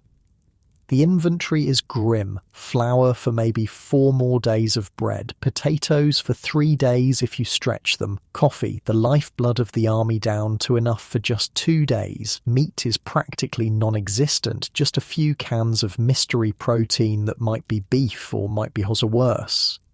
We're going to have to forage, the sergeant says after reviewing your findings. Local farms, abandoned villages, anything we can find. Sir, most of those areas haven't been fully cleared of enemy troops, you remind him. I'm aware of the risk, Private. That's why you'll go with a security detail. He looks you in the eye. First light tomorrow, dress warm. That night, dinner is a thin stew that barely qualifies as food, mostly water with chunks of potato, a few withered carrots, and precisely 1 piece of meat per serving. The bread is yesterday's loaves, slightly stale but edible when dipped in the broth. The men don't complain. They've grown accustomed to diminishing rations as winter approaches. They eat quickly, stamping their feet against the cold, then hurry back to whatever shelter they've found or created. Sleep comes fitfully in your freezing tent. The army-issue sleeping bag is barely adequate, and you find yourself wearing every piece of clothing you own, including your helmet liner as an extra hat. Still, the cold seeps in, keeping you hovering on the edge of sleep without ever fully succumbing. Morning arrives with a temperature well below freezing and another inch of snow. Your breath creates a small cloud inside the tent. Getting out of your sleeping bag requires a level of willpower you didn't know you possessed. Breakfast is coffee-precious coffee that you can't afford to waste, but desperately need, and hardtack biscuits spread with a thin layer of margarine. The coffee is half-strength, stretched to make the dwindling supply last longer. After breakfast, you report to the sergeant, who introduces you to a stern-faced lieutenant and 3 infantrymen. This is your security detail, the sergeant explains. Lieutenant Harker knows the area. There's a farm about 3 miles east that should still have root vegetables in storage. Maybe livestock if we're lucky. The lieutenant looks you up and down. Ever done this before, Cook? No, sir, you admit. Stay close. Do exactly what I say and we'll be fine. He checks his watch. We move in 5 minutes. Bring empty sacks and that cart if it can handle the snow. The cart in question is a small 2-wheeled affair you normally use for transporting food from the kitchen to outlying positions. Its thin wheels aren't ideal for snow, but it's better than carrying everything by hand. The journey is brutally cold. The wind has picked up, driving the snow horizontally into your face despite the scarves wrapped around your head. Your fingers and toes go numb within the first mile, despite the layers of socks and gloves. Germans were through here last week, the lieutenant says, as you pass a burned-out Sherman tank half buried in snow. Most pulled back north, but there could be stragglers or patrols. Stay alert. The farm appears after nearly 2 hours of trudging through deepening snow. It's a typical German farmhouse with a large barn and several outbuildings. No smoke rises from the chimney. No tracks mar the snow around it, abandoned, at least temporarily. "Anderson, Peters, check the house," the lieutenant orders. "Williams, with me on the barn. Cook, stay put until we clear the buildings." You wait, stamping your feet to keep blood flowing, watching your breath form clouds in the frigid air. After 10 tense minutes, the all-clear comes. "House is empty," Anderson reports. "Looks like the family left in a hurry, some personal belongings still there." "Barn's clear too," the lieutenant adds. "And we hit the jackpot. Root cellar under the barn floor, full of potatoes, turnips, carrots, even some preserved meat. Your heart leaps. This could sustain your unit for days, maybe weeks." "There's livestock too," Williams adds. 3 pigs, dozen chickens. Someone's been feeding them recently. The lieutenant considers this. Means someone might come back. "We need to move fast." He turns to you. "Get what we need from the cellar first. We'll decide about the livestock after." The root cellar is a dirt-floored room beneath the barn, accessed by a trapdoor. Wooden shelves line the walls, stocked with burlap sacks of vegetables and glass jars of preserved foods. It's a treasure trove in wartime. You work quickly, loading the cart with potatoes, turnips, and other root vegetables that can survive the journey back to camp. The preserved meat, mostly pork by the look of it, is carefully packed on top. You add jars of pickled vegetables and preserved fruits. As you work, a moral dilemma gnaws at you. This is someone's winter food supply. A family might return to find their stores depleted, potentially facing starvation themselves. "Sir," you approach the lieutenant, "should we leave some of this for the family?" He gives you a hard look. "Our orders are to sustain our fighting force. These people chose to support Hitler. Our men come first." You nod, uncomfortable but unwilling to argue. War force's impossible choices. Today, your men will eat. What happens to the German family is not your responsibility. At least that's what you tell yourself as you continue loading the cart. The decision about the livestock is made for you when distant gunfire erupts. "German patrol," the lieutenant says tersely, peering through binoculars. "Maybe half a mile out, moving this way." He makes a quick decision. Leave the animals, grab what we've got, and move. Now. The return journey is even more grueling. The cart, now heavily laden, repeatedly gets stuck in the snow. Your security detail takes turns helping you haul it while maintaining vigilance for the German patrol. Every few hundred yards, you stop to listen. The sound of gunfire has faded, but the knowledge that enemy troops are in the area keeps everyone on edge. If we're engaged, the lieutenant tells you quietly during one such stop, abandon the cart and run for those trees. Don't try to be a hero. The food's important, but not worth dying for. You nod, hoping it doesn't come to that.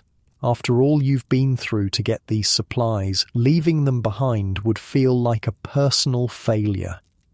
The last mile back to camp is the hardest. Your muscles scream with fatigue. The cold has penetrated every layer of clothing. Your face is raw from the wind, but the sight of the Gulaschkanoni's chimney in the distance gives you a second wind. We made it, you breathe as you cross into the camp perimeter. The sergeant meets you, his face lighting up at the sight of the loaded cart. Good work, he says, actually clapping you on the shoulder. This will make a big difference.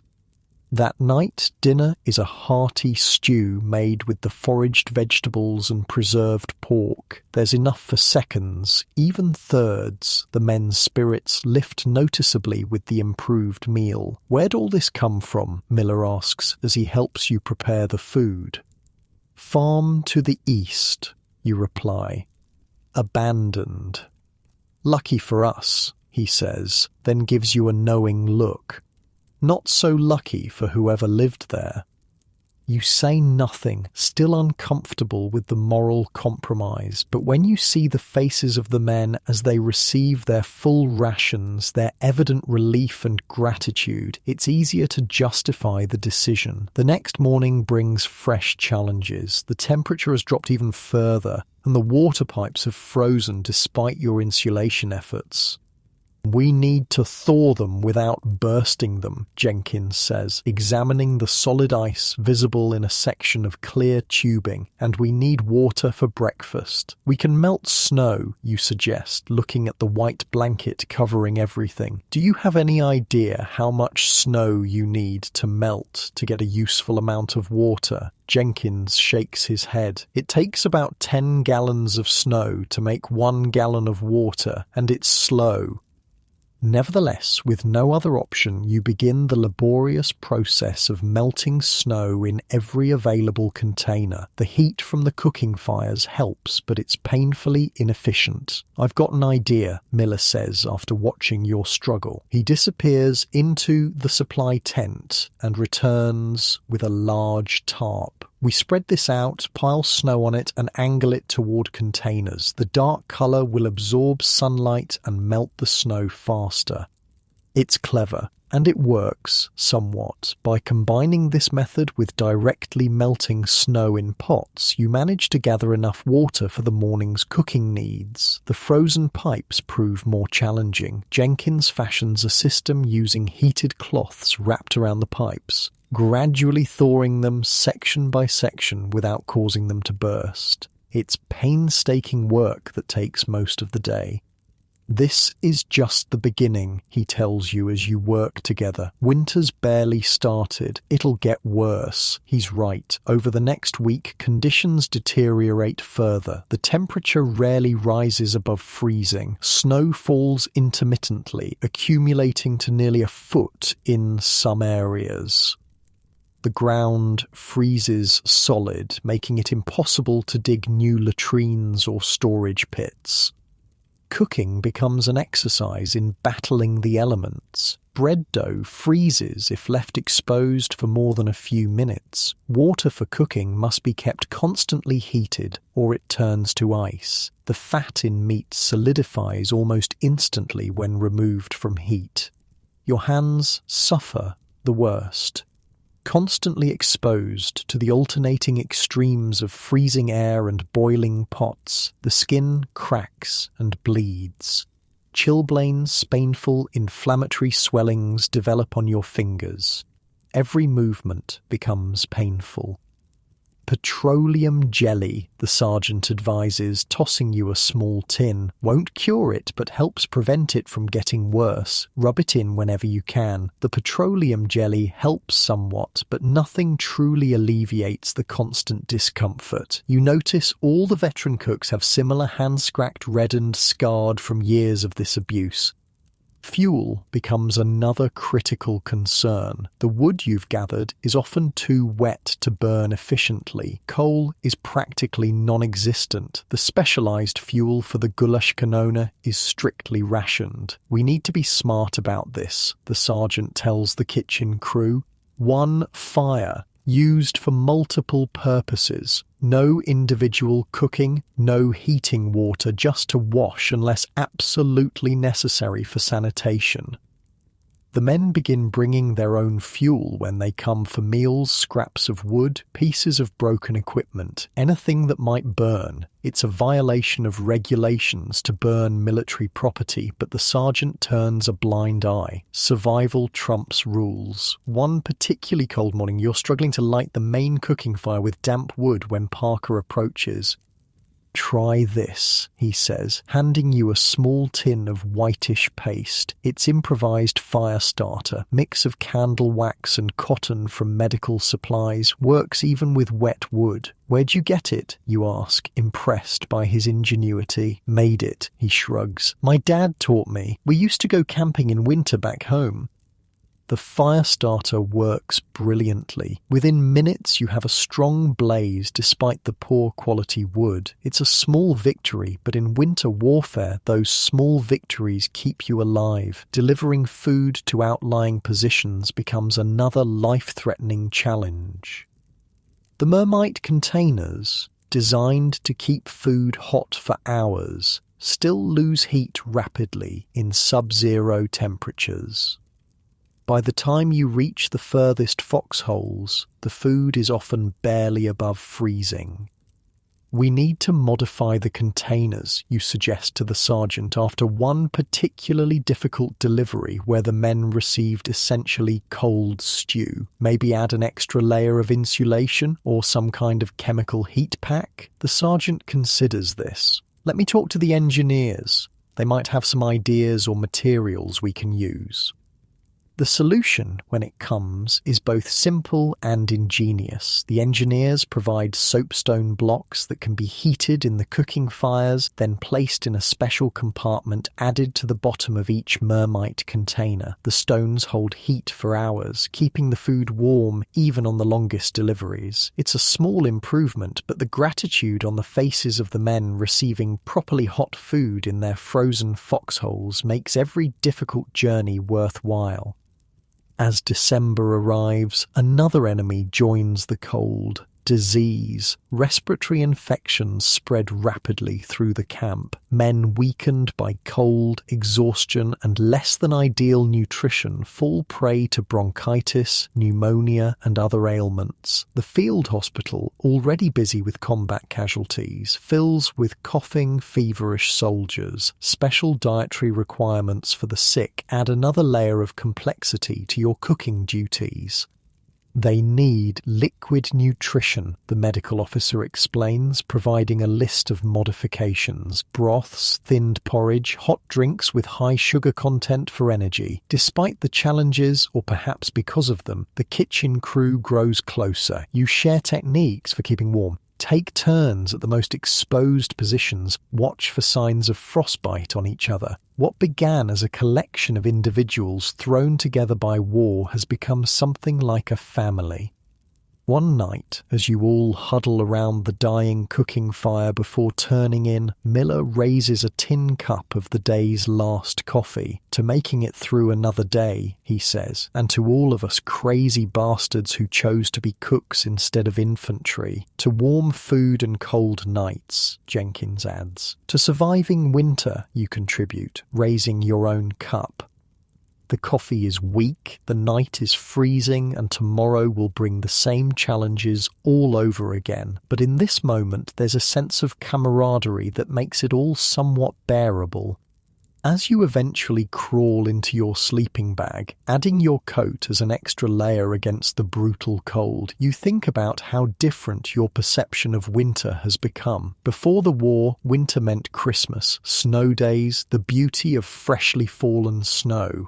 Now it's a deadly adversary, a force to be battled daily just to survive. Yet there's a strange pride in this struggle too. Anyone can cook in a well-supplied kitchen with modern conveniences. It takes a special kind of determination, maybe a special kind of crazy to produce meals in freezing conditions with minimal supplies and equipment. Sleep comes easier tonight, despite the cold. Your exhausted body surrenders to it quickly. Your last conscious thought is a comparison between your current situation and the warm, comfortable bed you once took for granted back home. So different from your bed right now, warm and snug, safe from the elements, with no need to worry about frozen pipes or frostbite or whether there will be enough food tomorrow, as you sink deeper into your comfortable pillows, far from the brutal winter of 1944. Remember how fortunate you are to have these simple luxuries that those field cooks could only dream about. Mail call. 2 simple words that transform the entire camp. Men emerge from tents and foxholes like groundhogs after winter, faces lighting up with anticipation. Even the kitchen crew pauses their endless work, hearts quickening at the possibility of news from home. It's late December 1944. The winter has tightened its grip, but the worst enemy now isn't the cold or even the Germans. It's the creeping despair that comes with months of combat, separation from loved ones, and the looming reality that despite Allied advances, this war isn't ending anytime soon. The mail jeep, caked with mud and snow, pulls up near the field kitchen. The driver, a cheerful corporal with a Santa hat perched on his helmet, jumps out with several bags of letters and packages. "Got a big one for the kitchen crew," he announces, hefting a large parcel. "From the Ladies' Auxiliary in Milwaukee." The sergeant takes the package, examining the label. "Well, I'll be damned. It's addressed to the boys keeping our soldiers fed." "Someone finally remembered us," Jenkins says, with a wry smile. "Only took 3 years of war." The package is opened with reverent care. Inside, homemade cookies carefully wrapped to prevent breaking. Real coffee, not the army issue stuff that tastes like burnt dirt. Small bottles of spices, chocolate bars, hand-knitted socks, and letters, dozens of them. From school children and mothers and wives, all thanking the forgotten heroes of the war. The cooks.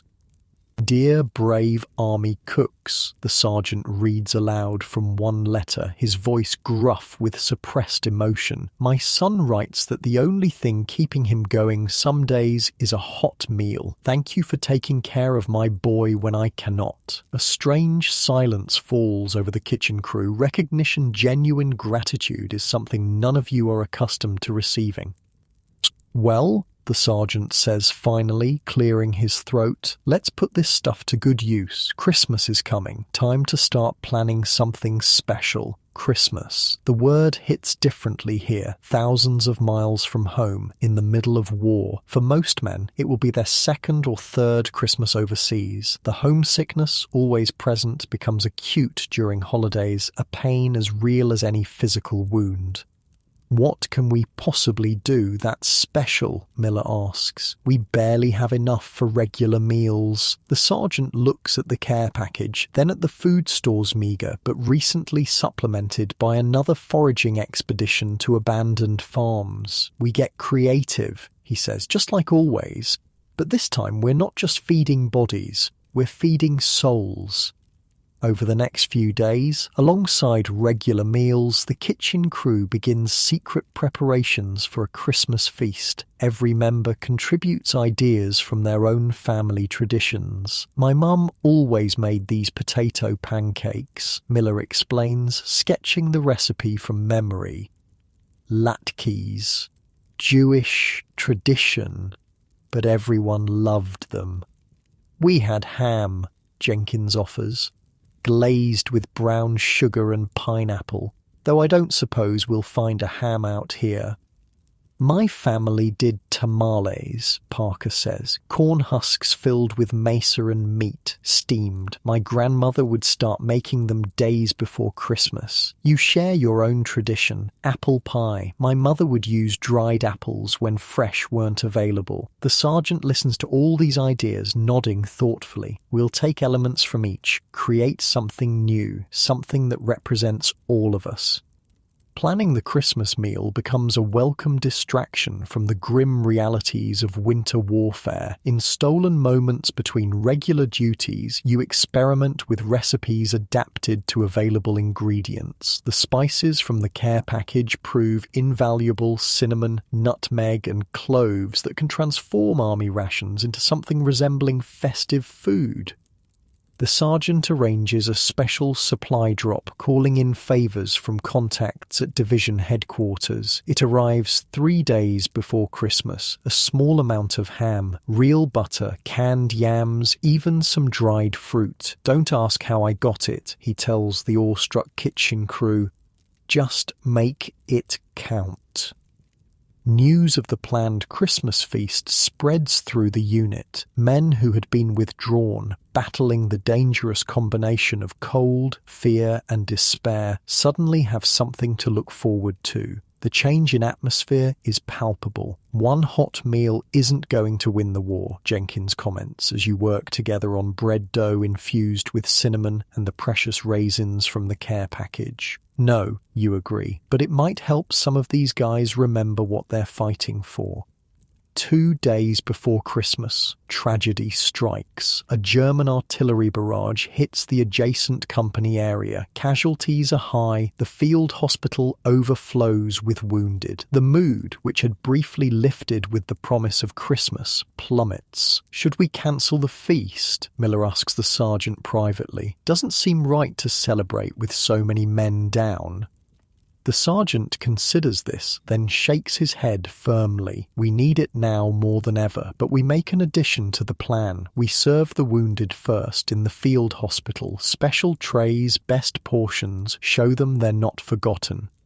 On Christmas Eve, while regular evening chow is served, the kitchen crew works through the night preparing the feast. The goulash canone burns continuously, its heat a blessing against the freezing air. You rotate positions, working near the fire until you're sweating, then moving to outer tasks until the cold becomes unbearable, then back to the fire.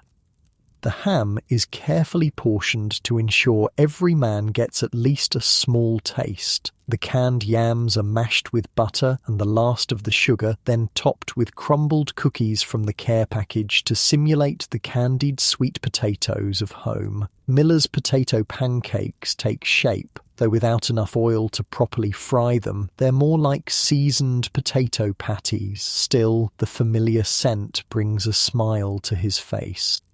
For dessert, you create a bread pudding using the cinnamon raisin bread, powdered milk, saved egg powder, and melted chocolate from the care package. It's not apple pie, but the warm, sweet aroma evokes the same feeling of home and comfort. By dawn on Christmas morning, exhausted but satisfied, the kitchen crew has performed something like a miracle, a holiday feast created from military rations and scavenged supplies in the middle of a war zone.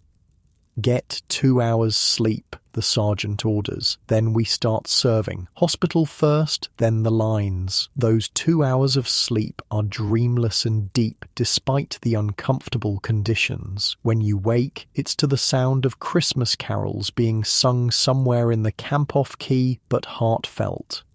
The meal service begins at the field hospital. You and Jenkins carefully transport special trays to the wounded, each containing small portions of everything: ham, sweet potatoes, potato pancakes, bread, and dessert. It's not much by civilian standards, but in this context, it's a banquet. "Merry Christmas, fellas," Jenkins says as you enter the hospital tent. "Special delivery." The wounded men, some bandaged, some on plasma drips, some barely conscious, react with disbelief that gradually transforms into profound gratitude. "Is that ham?" asks a soldier with his arm in a cast, his eyes widening. "Yes, sir, genuine American ham," you confirm, placing a tray on his lap. "Along with all the trimmings." A medic approaches, concern on his tired face. Some of these men are on restricted diets, liquid only for those with abdominal wounds.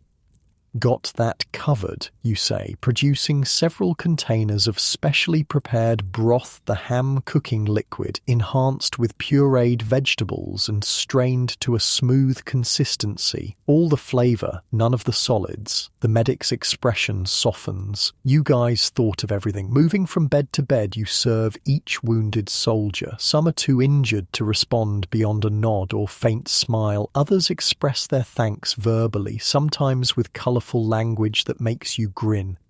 "Holy shit, real food," one private with a bandaged leg exclaims. "I thought I was hallucinating from the morphine." What strikes you most is how many of them ask about their buddies, concerned that men still in the line get their share before the hospital patients.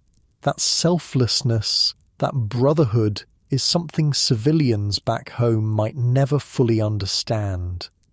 One soldier, older than most, catches your arm as you place a tray beside him. "My first Christmas away from home was in the last war," he says, his voice weak but determined. "Nobody did anything special, just another day of beans and hardtack in a trench. This," he gestures at the meal, "this matters more than you know."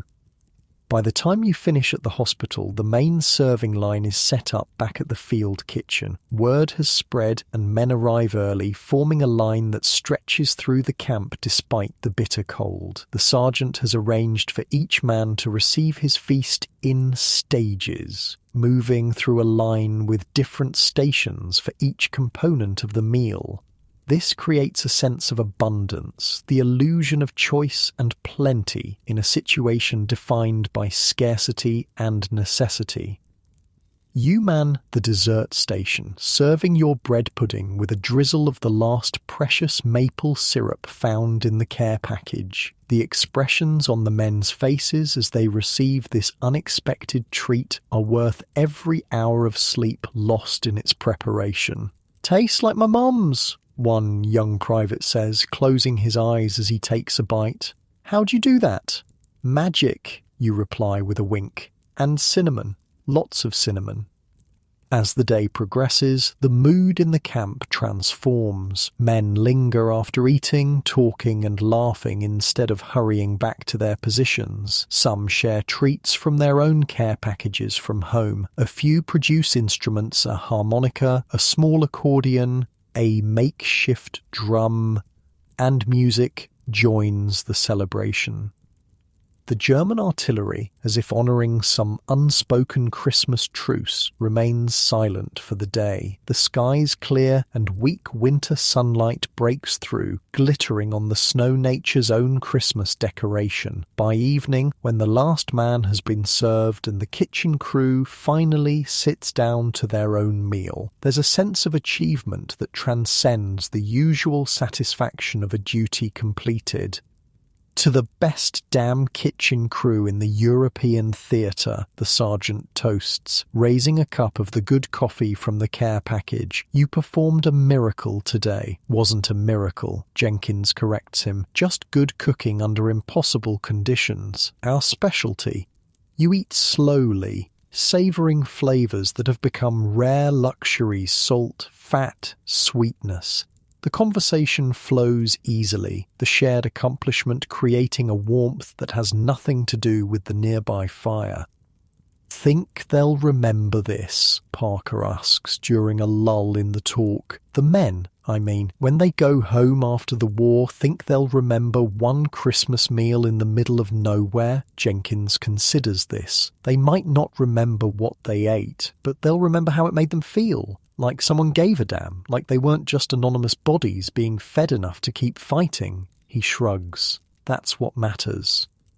The next day, the war resumes its normal rhythm. Artillery fire in the distance, patrols going out, sometimes not all returning, the cold continuing its assault on body and spirit. But something has changed, a subtle shift in the unit's collective mood. Men stand a little straighter, smiles come a little easier. The invisible weight of despair has lightened, if only slightly. As January progresses, you notice another change. Men bringing small tokens of appreciation to the kitchen crew, a captured German chocolate bar, extra cigarettes from a care package, a bottle of French wine liberated from an abandoned cellar, small gestures that speak volumes about how perceptions have shifted. "They finally figured out we're not just slinging slop," Miller says, after a lieutenant presents him with a fine fountain pen in thanks for the Christmas feast. "We're keeping them alive in more ways than one." One cold morning in mid-January, as you're preparing breakfast, a jeep arrives from division headquarters. A colonel steps out, not the quartermaster this time, but someone from operations, judging by his insignia. He speaks briefly with your sergeant, who then calls the kitchen crew together.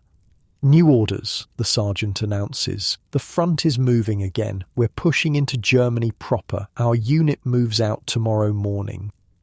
A collective groan rises from the crew, quickly silenced by the sergeant's raised hand. "There's more," he continues. "Division has recognized the importance of morale in this final push. They're implementing what they're calling a forward comfort initiative. Special supplies for hot food, even in combat zones." He pauses, a rare smile crossing his face. "Apparently our Christmas operation got noticed by the brass. They're using our methods as a template." Pride blooms in your chest, unexpected, unfamiliar, but welcome. In a war where recognition usually comes posthumously, this acknowledgement of your work feels monumental. "Does this mean better supplies?" Jenkins asks, always practical. "Some," the sergeant nods. "And priority on transport for kitchen equipment. They've finally realized that an army with hot food fights better than one on cold rations." That night, as you pack up for the move, Miller sits beside you, both of you taking a rare break to smoke a cigarette in the shelter of a supply tent. "You know what's crazy?" he says, watching the smoke curl in the cold air. "When this all started, I thought being a cook was the worst job in the army. All the work, none of the glory." He takes another drag. "Now I wouldn't trade it for anything. We're making a difference, not by killing, but by keeping people alive, body and soul." You nod, understanding exactly what he means. "Never thought food could mean so much." "It's not just food," he replies. "It's home. It's normal life. It's proof that somewhere in this crazy war, humanity still exists." He flicks his cigarette into the snow. "Pretty heavy stuff for a couple of guys who just wanted to avoid the infantry, huh?" You laugh, but he's right. Somewhere along the way, this job became a calling. The simple act of feeding men in the worst circumstances possible has become something approaching sacred.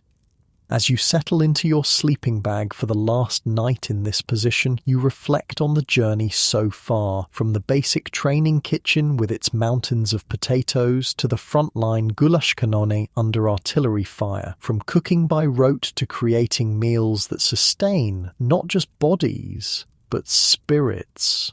From a random collection of men thrown together by war to a tightly bonded team that functions like a family. Tomorrow brings a new phase of the war, new challenges, new dangers, new opportunities to prove that even in the darkest times, something as simple as a hot meal can be revolutionary. As sleep approaches, you find yourself thinking of home, not with the sharp pain of homesickness that once characterized such thoughts, but with a gentler nostalgia. You'll appreciate your mother's kitchen differently when you return. The abundance of food, the luxury of cooking without fear of artillery, the simple miracle of fresh ingredients. If you return. Because despite the improved morale, despite the recognition from headquarters, despite everything, this is still war. And war takes without asking, without discrimination, without mercy. The Rhine River stretches before you, wide and grey, in the early morning light. On the far bank lies Germany proper, the heartland of the Third Reich. The air tastes different somehow, charged with the knowledge that you're witnessing history. "Hell of a view," Jenkins says, coming to stand beside you. "Never thought I'd see it." It's March 1945. After months of brutal fighting through winter, the Allied forces have reached this crucial barrier. Engineers work frantically to construct pontoon bridges across the river, replacing those destroyed by retreating German forces. Your field kitchen is set up half a mile back, feeding the endless stream of men and equipment moving toward the crossing point. The pace is frantic. The generals want to maintain momentum to cross before the Germans can reorganize their defense. "We're crossing tomorrow," the sergeant announces during dinner preparation. "Our unit will be in the third wave. We need to break down the kitchen tonight, ready to move at 0400. "We crossing with the troops?" Miller asks, the concern evident in his voice. "The Rhine crossing is expected to meet heavy resistance." "No, we'll wait until the bridgehead is secured, then bring the kitchen across. Should be late tomorrow, assuming everything goes according to plan." Everyone knows that in war nothing ever goes according to plan. That night, as you dismantle the field kitchen, an artillery barrage opens up, the Germans targeting the assembly areas near the river. The sky lights up with explosions, the ground trembling beneath your feet. "Keep working," the sergeant orders. "We need to be ready to move no matter what." By midnight, everything is packed and loaded onto trucks. The kitchen crew gathers in a small tent, unable to sleep through the continuing bombardment. The conversation turns, as it often does before major operations, to home. "First thing I'm gonna do when I get back," Miller says, lighting a cigarette, "is ask my mother to cook me a steak. A real one, thick as my thumb, with fried potatoes and gravy.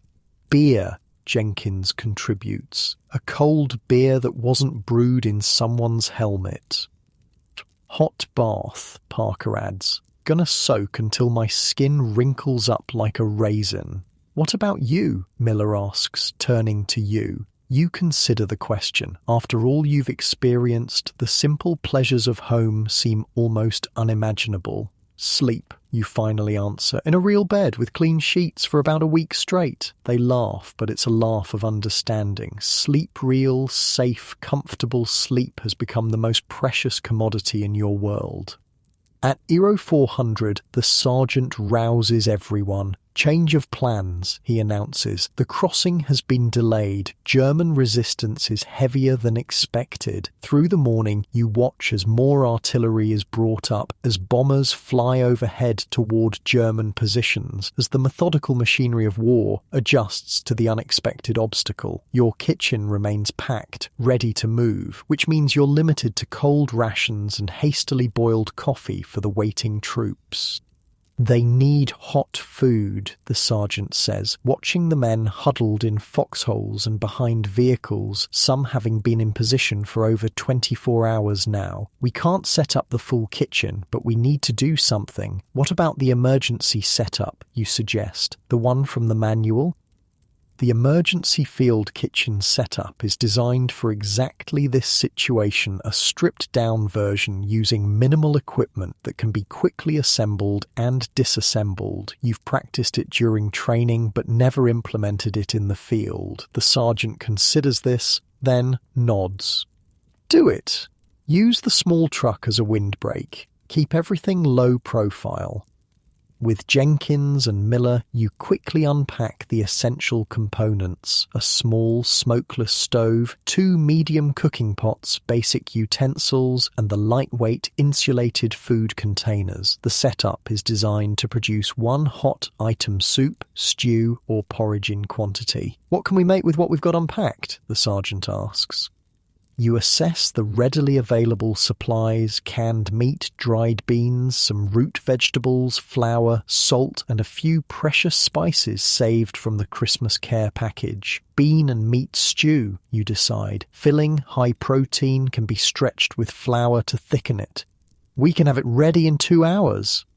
"Do it," the sergeant orders. "I'll arrange for runners to deliver it to the forward positions." Working with practiced efficiency, you and the kitchen crew prepare the emergency meal. The small stove is harder to regulate than the goulash kanone, requiring constant attention to prevent the stew from burning. Without proper ventilation, the smoke makes your eyes water despite the stove's smokeless design. As you cook, the artillery duel intensifies. German shells fall closer to your position. The ground shakes continuously. Twice you have to pause to take cover when incoming fire becomes too close for comfort. They've spotted the crossing point, Jenkins says grimly after a particularly close explosion. They're walking their fire up and down the bank. Despite the danger, you continue cooking. The stew takes shape-rich, thick, aromatic with the careful addition of spices. It's not fancy, but it will provide the energy and comfort the men need before crossing into the teeth of German defences. The runners arrive just as the stew is ready, young privates who will carry insulated containers to the waiting troops. They look nervous, aware that their mission will take them through areas being actively targeted by German artillery. Keep low, move fast, the sergeant instructs them. This food might be the last hot meal these men get for days. As the runners depart, laden with the precious cargo, you feel the familiar mix of pride and concern. Pride in providing sustenance under impossible conditions.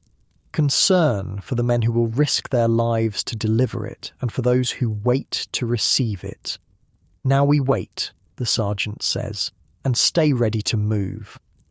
The waiting is perhaps the hardest part. Hours pass as reports filter back the bridgehead established but under heavy counterattack, casualties mounting, the situation fluid. Your unit remains in reserve, ready to cross once the area is secured. Night falls, bringing no respite from the artillery or the tension. Sleep comes in brief snatches, interrupted by explosions or urgent updates. The kitchen remains packed, limiting you to providing only the most basic sustenance. Dawn breaks on the second day of the crossing operation. The sergeant gathers the kitchen crew with news. "We're crossing today," he announces. "The engineers have a bridge that's holding. Our unit moves in 2 hours."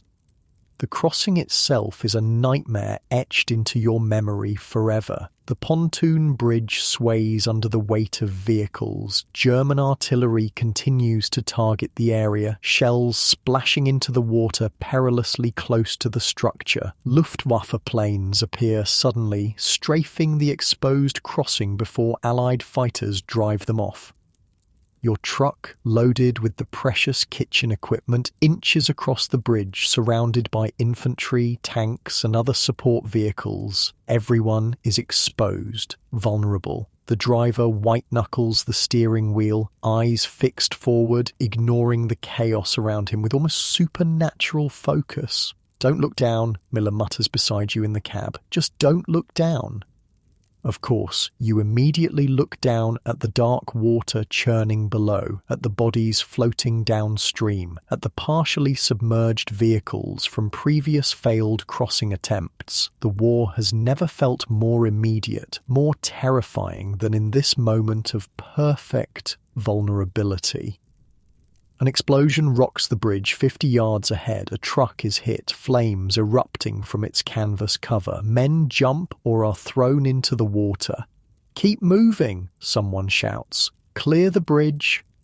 Your driver navigates around the burning vehicle, the heat searing through the closed windows of your cab. For a moment you're certain this is it, that your journey ends here, on this makeshift bridge, without ever setting foot on German soil. Then you're past the wreckage, the truck picking up speed as it reaches the far bank, German soil beneath your wheels. The driver doesn't stop, continuing inland away from the exposed riverbank. Only when you've reached a small copse of trees about a mile from the river does he finally pull over, his hands shaking as he cuts the engine. "Made it," he breathes, seeming surprised by this fact. "We actually made it."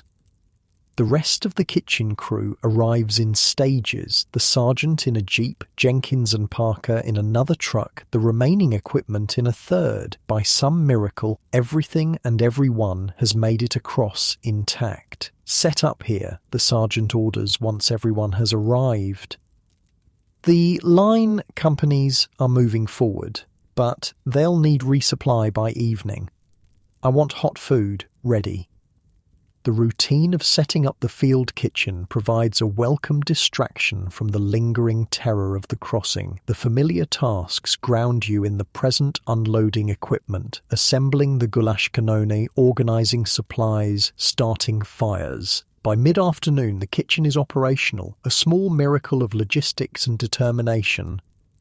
The menu is simple but substantial: beef stew with root vegetables, bread baked in the goulash cannone's oven, and coffee. After days of cold rations, it will taste like a feast to the men on the line. As evening approaches, the sounds of combat grow more distant, a good sign that the advance is proceeding. The first groups of men begin to rotate back for food, their faces grimy with dirt and smoke, their eyes holding the vacant look that comes from too much combat in too short a time.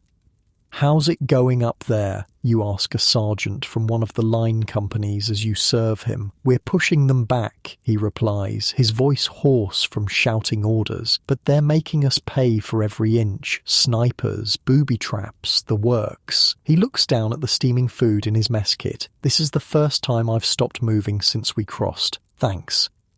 Word spreads quickly that the kitchen is up and running. Men arrive in increasing numbers, some walking miles from forward positions just for a hot meal. The gratitude is palpable, expressed in nods, in quiet thanks, in the careful way they clean their mess kits to avoid wasting a single morsel.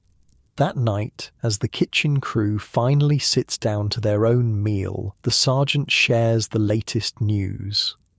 "We've advanced 12 miles since crossing," he says. "Resistance is stiffening, but the momentum is with us. Command says we're seeing the beginning of the end. They've been saying that since D-Day," Jenkins remarks dryly. "This time it might be true," the sergeant replies. "The Germans are running out of men, equipment, everything. Intelligence says they're drafting old men and boys now." The thought of the war potentially ending, of going home, feels almost as unreal as the thought of being here once did. You've been a soldier, a cook, for so long that civilian life seems like a distant dream. "What happens to us?" Parker asks. "After, I mean, if it really ends soon." The sergeant shrugs. "Occupation duty, probably. Someone's going to have to feed the occupation forces."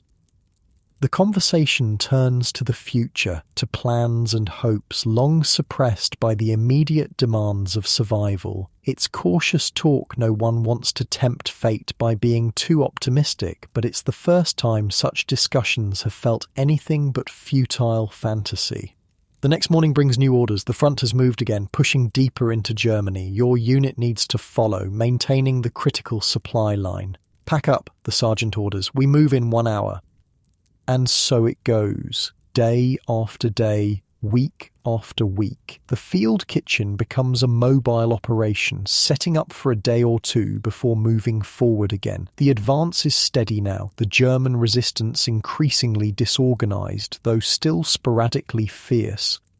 Towns and villages fall, some abandoned, others defended fanatically. The terrain changes from the flatlands near the Rhine to rolling hills, forests, small mountains. Each new location presents different challenges for setting up the field kitchen, different local resources to potentially utilize. Food supplies become erratic as the supply lines stretch and German resistance targets the routes. You become expert at foraging, finding abandoned farms, requisitioning from German civilians, always with receipts for future reimbursement as per regulations, utilizing wild plants when necessary.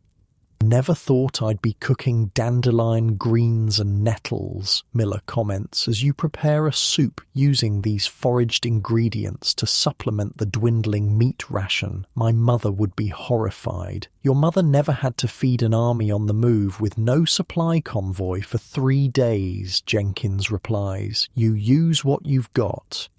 What you've got becomes increasingly creative. German potato sellers yield their treasures. Abandoned chickens provide eggs and occasionally meat. Wild mushrooms carefully identified using a manual Jenkins Carisad flavour to otherwise bland dishes. Even German military rations captured in quantity during the advance are repurposed and improved upon.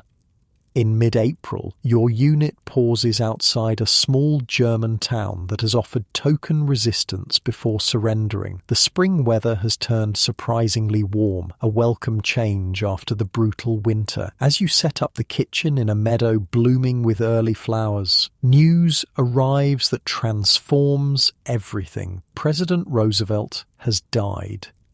The information ripples through the camp, creating a strange, subdued atmosphere. For many of the men, Roosevelt has been the only president they've ever known. His voice on the radio, his leadership through depression and war has been a constant in their lives.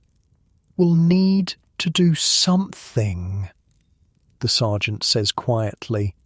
"Something to mark it, to let the men mourn." That night, you prepare a special meal, not a feast like Christmas, but something carefully crafted to provide comfort. A simple beef stew, rich with vegetables, fresh bread, the yeast given extra time to rise, creating a perfect texture. And for dessert, a bread pudding similar to the one from Christmas, this time flavoured with foraged berries that stain it a deep purple. The men eat in unusual silence, processing their grief. Many speak of home, of what Roosevelt meant to their families during the Depression. Some worry about the war. Will this change things? Will the new President Truman have the same resolve? "Nothing changes for us," the sergeant tells the kitchen crew as you clean up after the meal. "We keep doing our job, one meal at a time." One meal at a time. The mantra that has carried you through the worst of the war continues to guide you through these final, uncertain days. 2 weeks later, cooking breakfast on a misty German morning, you hear a sound that stops everyone in their tracks, cheering. Not isolated shouts, but a wave of human voices expressing pure joy, rolling through the camp from east to west. A jeep roars up to the field kitchen, a lieutenant standing in the passenger seat, his face alight with excitement. "It's over," he shouts. "Hitler's dead, Berlin has fallen, the Germans are surrendering." For a moment, no one moves. The news is too massive, too long-awaited to immediately process. Then Jenkins drops a pot, the clatter breaking the spell, and the kitchen crew erupts in celebration. Embracing, shouting, some weeping openly.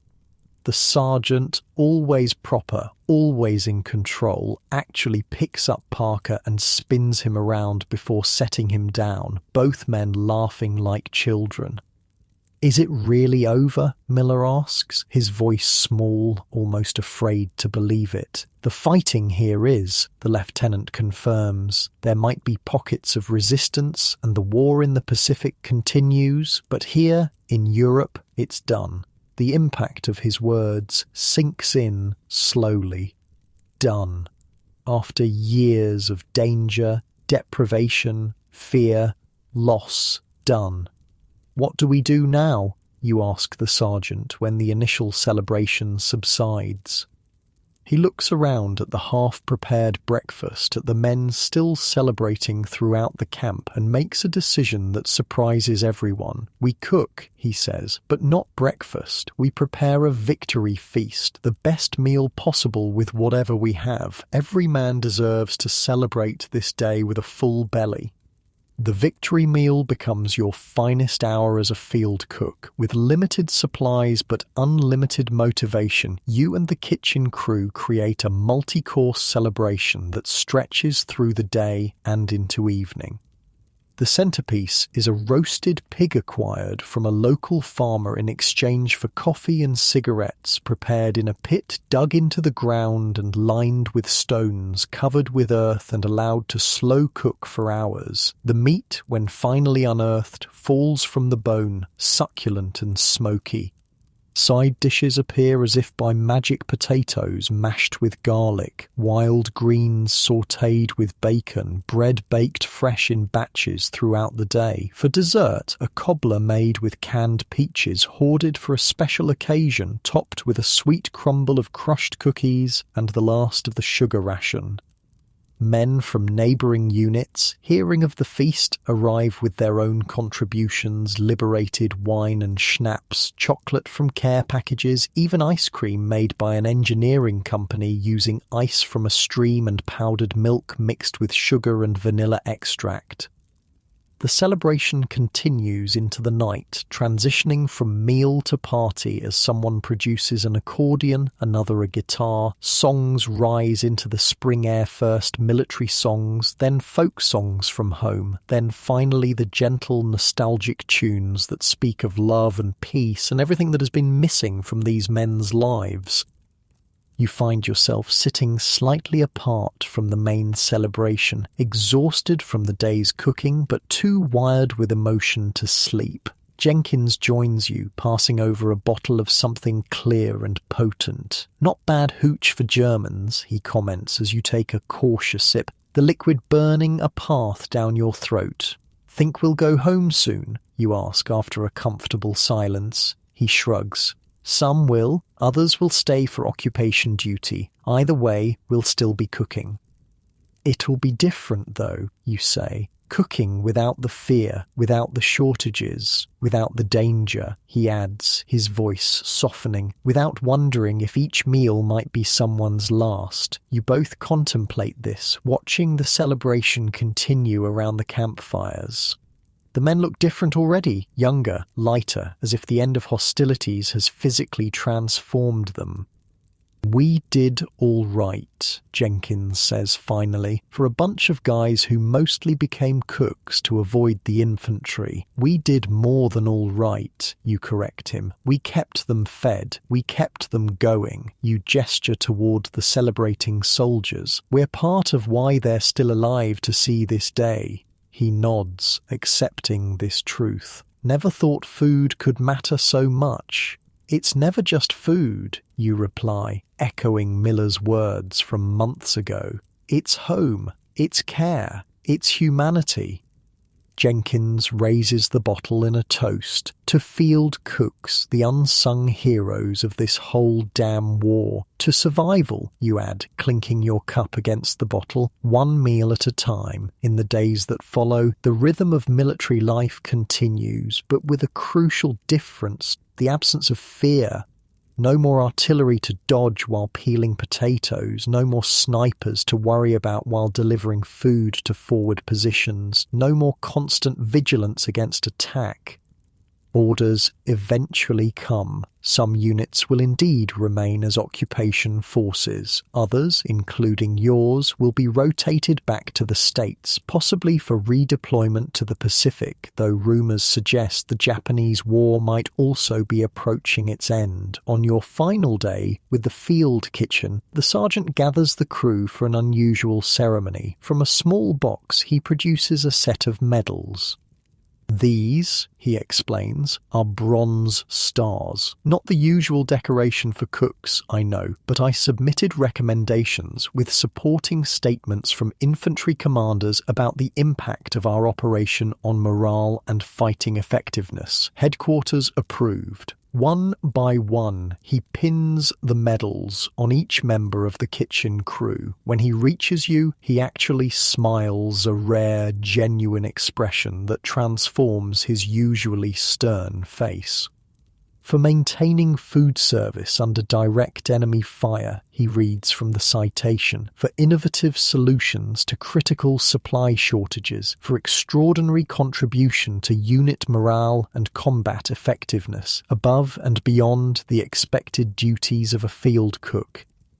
The weight of the medal on your chest feels strange, unexpected. Cooks don't usually get recognition, let alone decorations. The moment crystallizes everything you've experienced, all the danger, hardship, and unexpected pride of your war service. Later, as you pack your personal gear for the journey home, Miller sits on his cot across from yours, also packing. "What will you do?" he asks. after, when we're really done with all this? You consider the question. Before the war, cooking was just a job, something you did for money. Now it's different. Now you understand food as something powerful, essential, almost sacred in its ability to sustain both body and spirit. Open a restaurant, maybe, you answer, surprising yourself with the certainty of it. Something simple, good food made with care, nothing fancy. I'd eat there, Miller grins, as long as you don't serve powdered eggs or K-rations.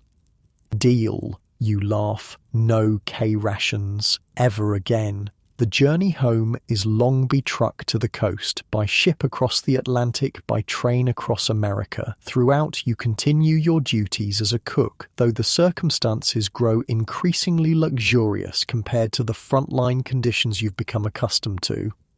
On the ship, with a proper galley and abundant supplies, you actually find yourself missing the challenges of field cooking, the creativity required to make palatable meals from limited ingredients, the satisfaction of feeding hungry men who truly appreciate every bite, the bond formed with your crew through shared hardship. When you finally arrive home, stepping off the train in your uniform with campaign ribbons and the unexpected bronze star, your family is waiting. The embraces, the tears, the barrage of questions. It's overwhelming after so long in the structured environment of military life. That night, sitting at your mother's table for a homecoming meal, you find yourself oddly critical of the food, not because it isn't delicious, but because you now see it through different eyes. You notice the abundance, the casual waste, the easy assumption that there will always be more. You appreciate textures and flavors with a heightened awareness born from months of deprivation. What are you thinking about? Your mother asks, noticing your distraction. How can you explain, how can you describe what it means to cook in a war zone, to measure your success not in compliments but in calories delivered, in men sustained through one more day of combat, to create meals from next to nothing while shells explode around you? Just glad to be home, you say instead, reaching for her hand, and grateful for this food. She seems to understand there's more behind your words, but doesn't press. There will be time, perhaps, to share those stories, or perhaps some experiences can never be fully conveyed to those who weren't there. That night, lying in your childhood bed, the softness of the mattress feels almost wrong after so many months of cots, bedrolls, and frozen ground. The silence, no distant artillery, no engines, no men calling out in their sleep is both blessed and eerie. As you drift towards sleep, images from your time as a field cook float through your mind. The massive pot of potatoes on your first day, the sniper fire interrupting breakfast preparation, the frozen pipes in the German winter, the Christmas feast created from nearly nothing, the dangerous crossing of the Rhine, the victory celebration after the surrender. The memories aren't organised by battles or campaigns as they might be for combat soldiers, but by meals, by the triumphant sustenance provided against all odds, by the small victories of keeping men fed so they could win the larger war, one meal at a time. You survived as a field cook in World War II. More than survived, you discovered a calling, a purpose that transcended mere duty. In the crucible of war, in the most challenging cooking environment imaginable, you found what food truly means. Not just sustenance, but comfort, connection, humanity. Sleep comes easily now, in your safe and comfortable bed, so different from the dangerous, uncomfortable conditions you endured. As you sink deeper into peaceful rest, remember that sometimes the most crucial battles aren't fought with weapons, but with the simple, powerful act of feeding those who need it most.